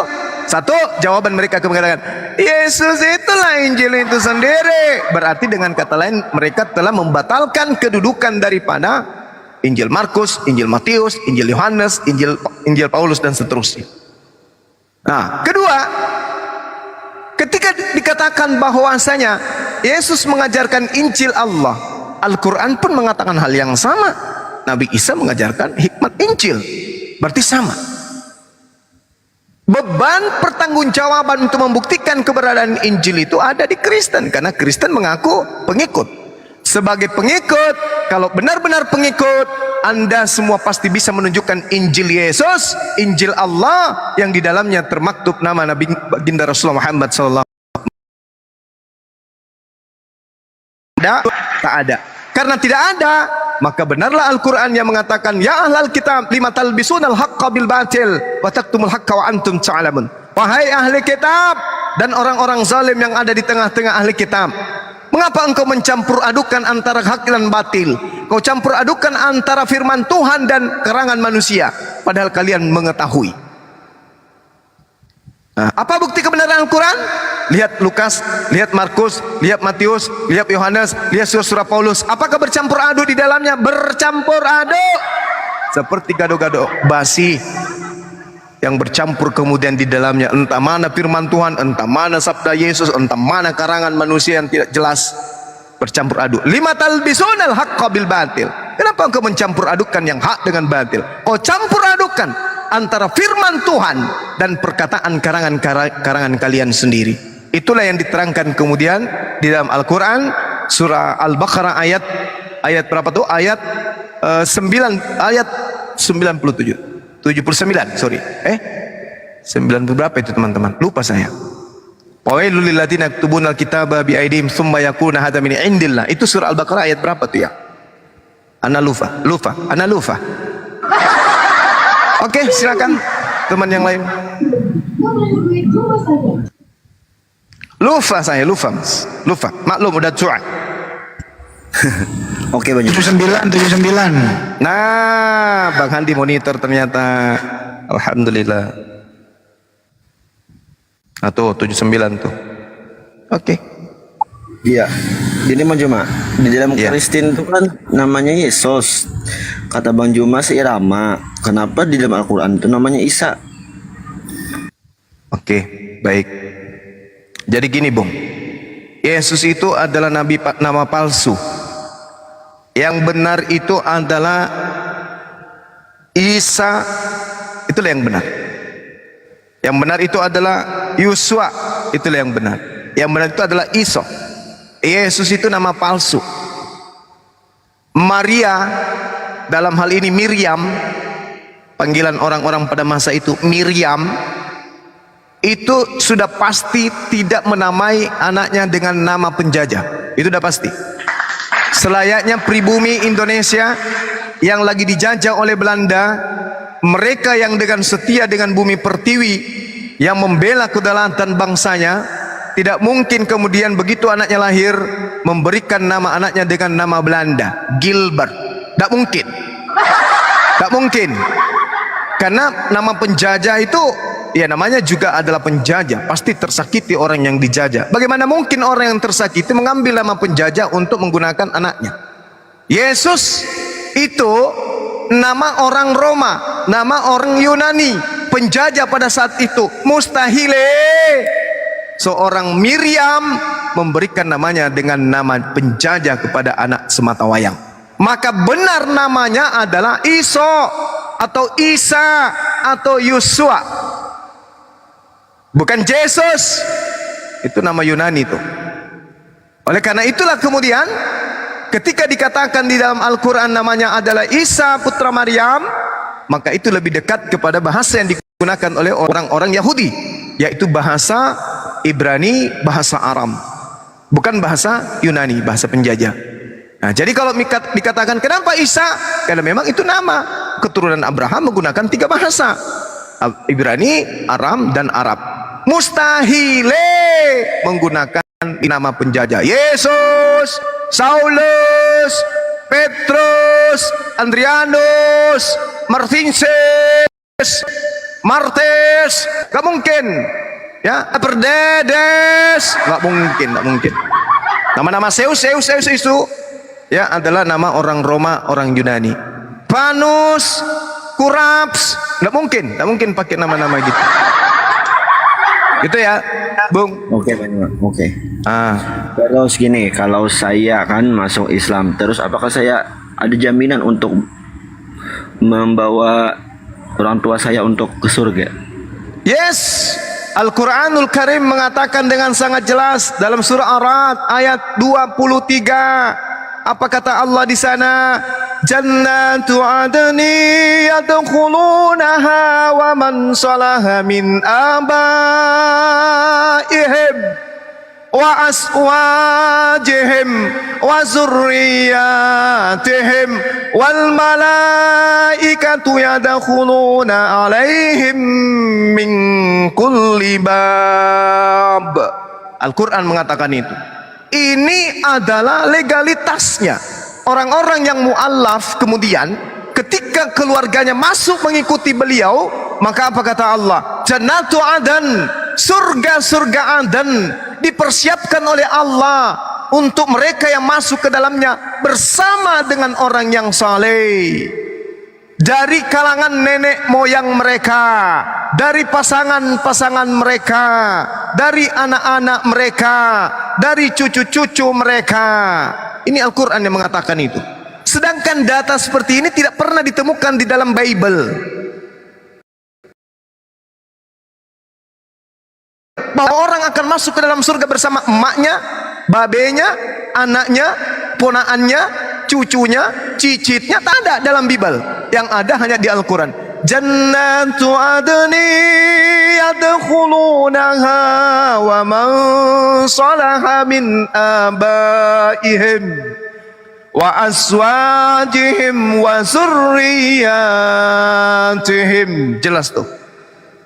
Makanya umat Islam itu pagi siang, malam malam, siang, pagi, siang, malam, pagi, siang, malam, sore, siang, pagi, malam, sore, siang. Kerjanya apa? Sujud, sujud, sujud, sujud, sujud, sujud. Lalu meneriakkan kata Allahu Akbar. Kenapa bisa? Jannatu adni yadkhulunaha wa man salaha min abaihim wa azwajihim wa zurriyatihim. Mereka sekeluarga berbondong-bondong memuji Allah, dari istri, dari ayah, dari ibu, dari kakek, dari anak, semuanya berbondong-bondong sujud kepada Allah. Kenapa? Mereka ingin meninggalkan dunia, masuk ke dalam surga bersama-sama dengan orang-orang yang dicintai. Di Kristen ada nggak dalil kayak begini?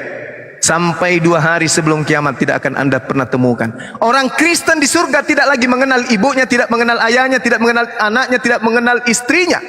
Padahal keberadaan kemudian umat manusia di atas muka bumi ini, apa kata Allah? Baik di Bible maupun dalam Al-Quran. Beranak cuculah, berkasih sayanglah Ar-Rahman Allamal Quran.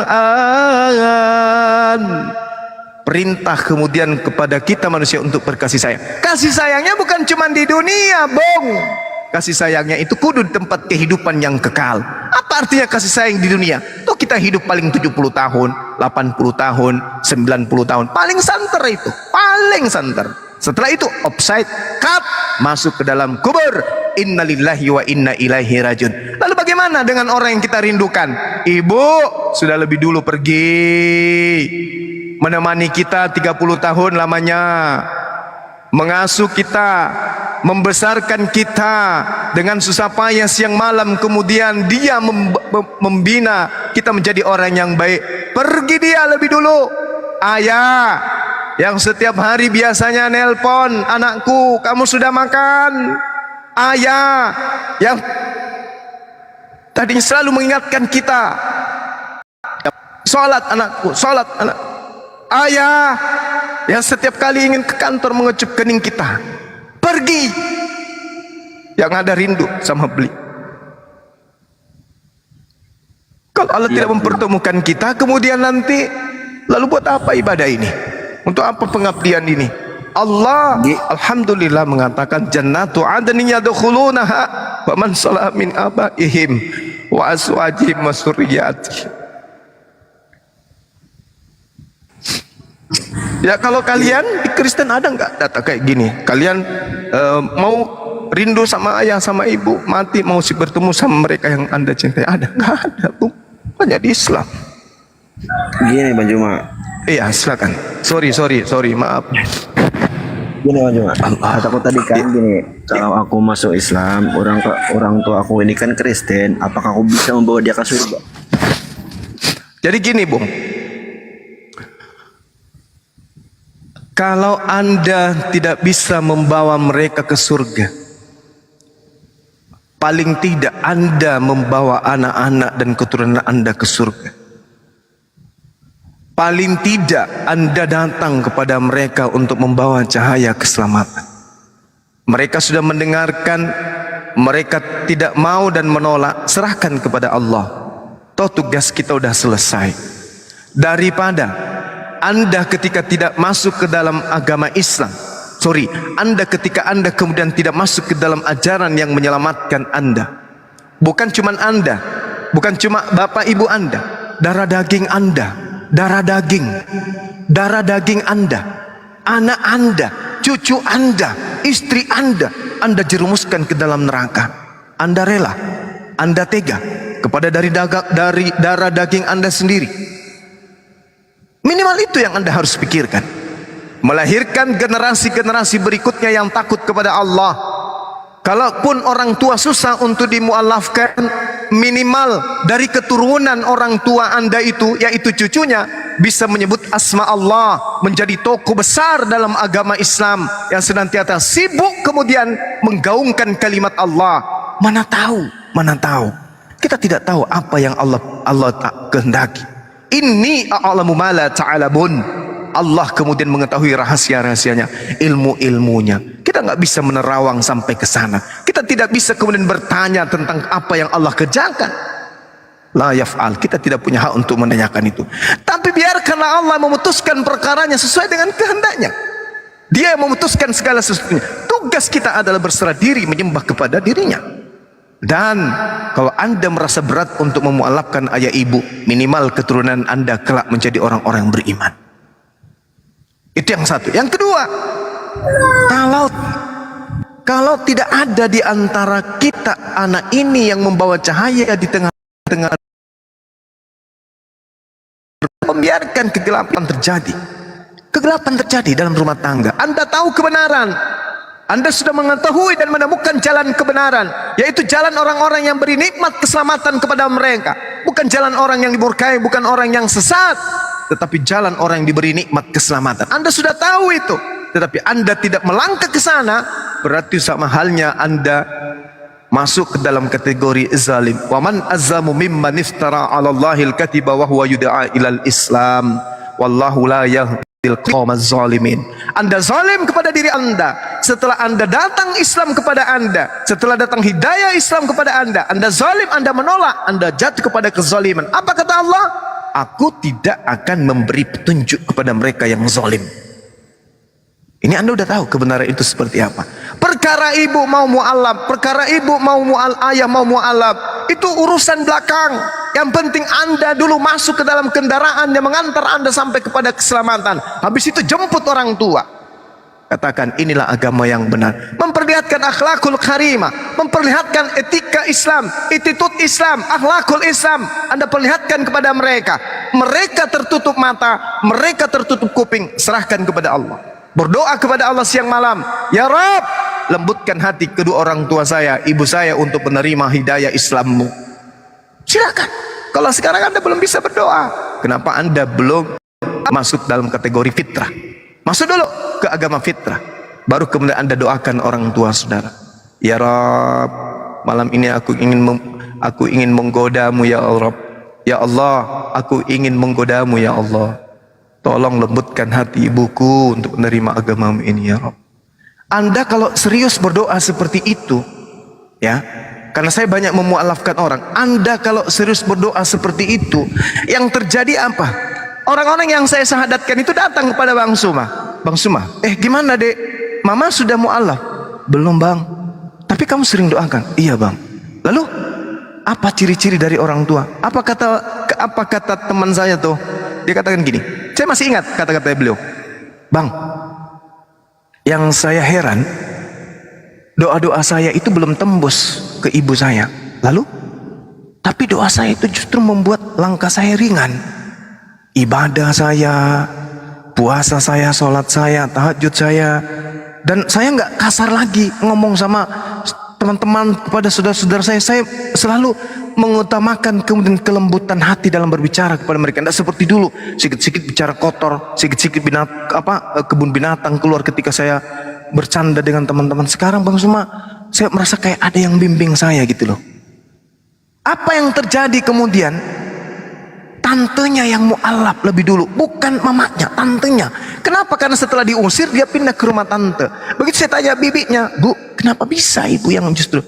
Iya loh, karena anak saya ini, ponakan saya ini nakal. Bayangkan aja dia pernah bakar rumahnya.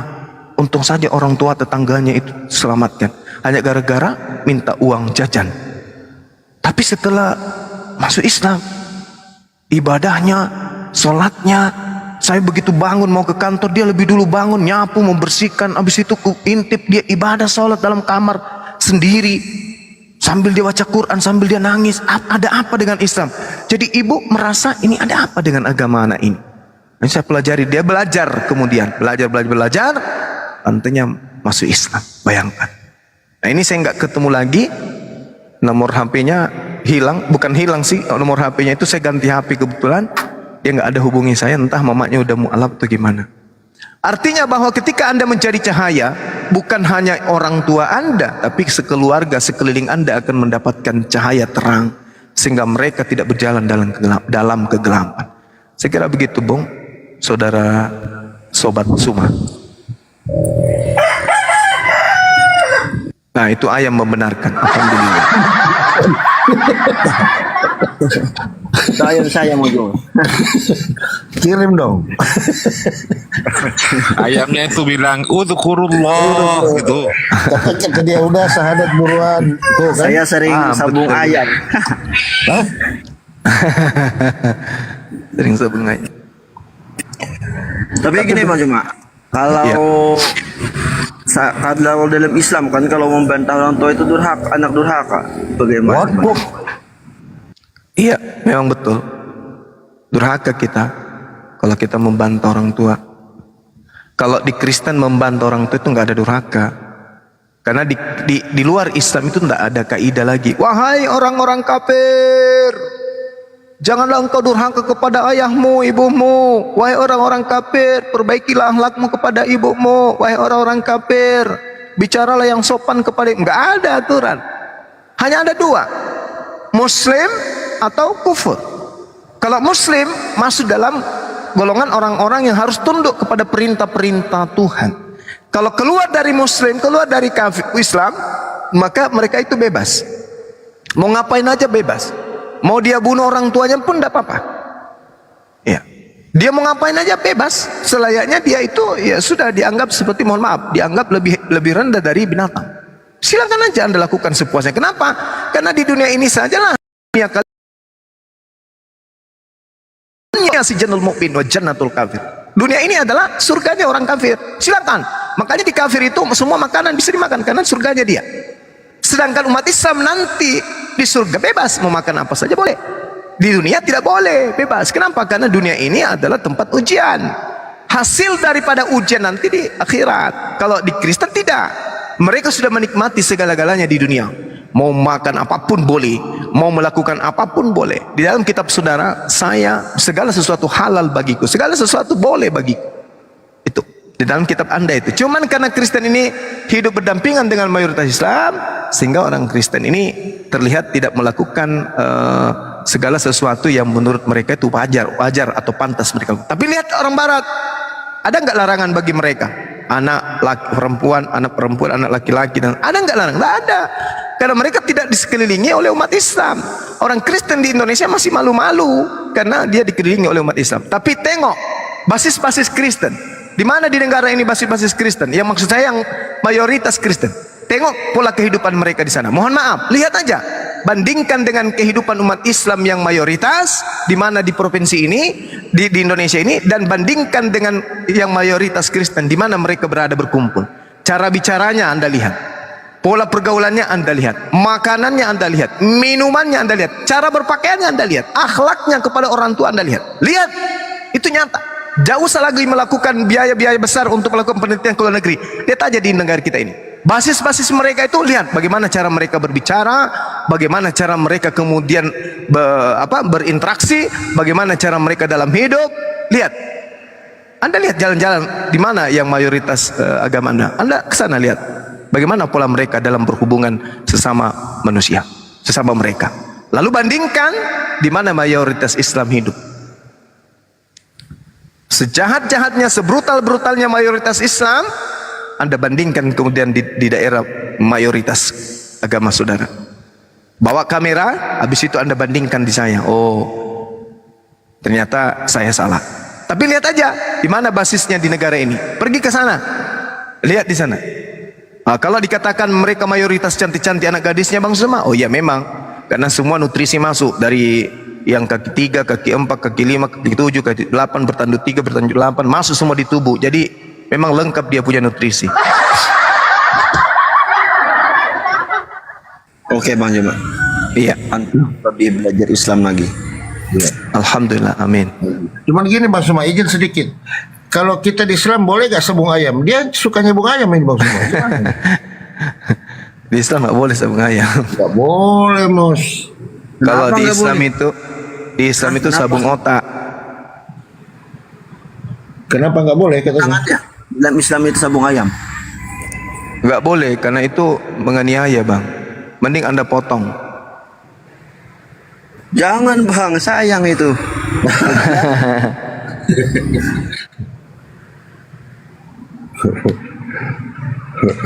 Amos.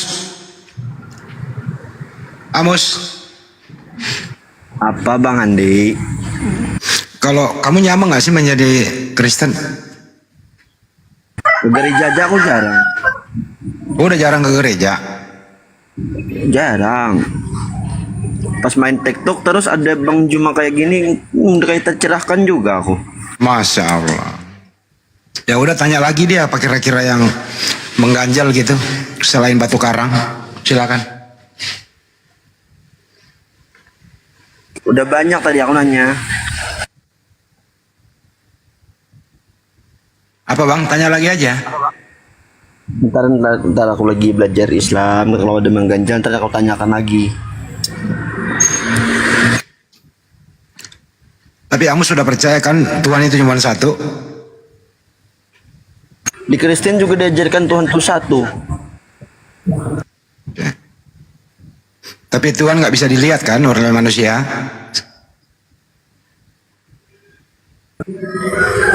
Gak bisa dilihat sih. Hah? Gak bisa dilihat. Bisa dilihat. Jadi kalau ada yang pernah turun ke bumi bukan Tuhan ya? Kalau dalam pemikiranku itu bukan Tuhan itu. Masya Allah. Udah pinter dia Bang Juma, gimana nih? Pintar. Silakan dibimbing aja. Amos nih orang apa kan? Kamu di mana Amos? Di dalam ini bang, di mana? Ayat 7 tingkat itu tahu bang? Ayat 7 tingkat di mana itu? Dalam pegunungan bang. Di daerah Kalimantan Selatan. Oh Kalsel. Oh di Karsa. Oh ikan Banjar lah. Nggih. Oh. Nah orang Banjar tuh Islam berataan ngapa ikam? Ikam di sana ikam. Di dalam. Oh ikam dalam lah. Abang tahu wisata paget terus ke dalam. Terus ke dalam lah. Ya jauh sekali. Itulah. Jauh. Belajar ya dulu lah. Belajar merenungi lah. Belajar ya terus. Ini mah.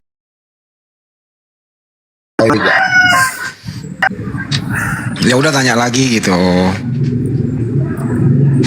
Jadi kamu udah nggak percaya kalau anaknya Maria yang namanya Yesua Amasia itu diyunanikan menjadi Yesus? Kamu udah nggak percaya dia Tuhan? Kalau yang turun ke dunia ini nggak percaya sih Tuhan. Kenapa? Diulang? Kalau yang turun ke dunia ini tidak percaya Tuhan. Oh, berarti kamu udah tidak percaya lagi kalau Yesus itu bukan Tuhan ya? Nggak percaya sih. Ya udah tidak percaya lagi. Udah pintar kau ini daripada yang lain. Emang yang lain gimana bang? Yang lain mengatakan ya anaknya Maria Tuhan. Iya, manusia melahirkan Tuhan. Bukan jelmaan Tuhan. Melahirkan. Bukan wujud Tuhan itu. Lain bubuhannya itu menganggap Tuhan itu dilahirkan. Masuk di akal lah. Manusia melahirkan Tuhan. Ada masuk akal bang bang. Nah itu apalagi? Apalagi? Aku masuk Islam gitu. Nah ini apalagi? Gak sanggup bang. Ntar suruh sunat lagi. Nah aku disunat lagi. Aku disunat dia baju mah. Itu disunat ke luar Pak. Aduh. Cantik lagi bang bentuknya. Karena cantik kena gondrong. Gak gini ya muslah. Kalau di Banjar itu kan rata-rata muslim lah muslah. Jadi kita kan ikamnya pakai otak lah. Ini karena bubuhannya karesteng ini bungul beratan karena otak. Pertama, masa ada manusia melahirkan Tuhan itu satu. Kalau nah kedua, kalau Yesus itu kan cuman utusan Tuhan. Nah bubuhannya menuhankan. Nah kan karena otak tuh ngarannya. Paham lah. Paham Mai. Nah melihat itu maksudnya kayak maksudnya izin Bang Suma ulun bahasa Banjar dulu nih. Maksudnya kayak ini wale kita kan sebelum ajal menjemput, kalau maksud ulun ikam masuk aja dulu karena belajarnya gampang ya. kayak itu. Tapi itu pang harus dipotong ujungnya. Nah, itu masalahnya ada bungas lagi walai. Jadi maksudnya Bang Suma kalau dipotong nggak cantik lagi katanya.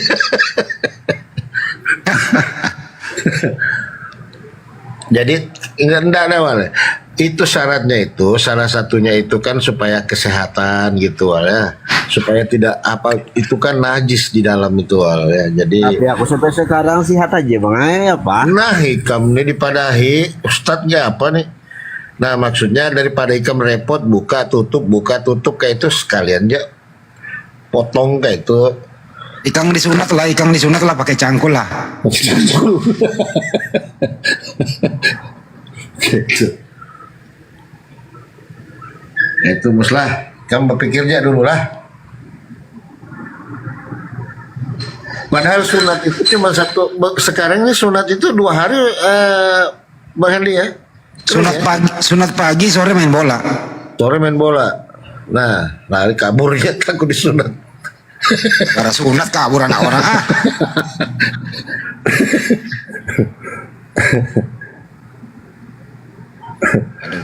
Masya Allah.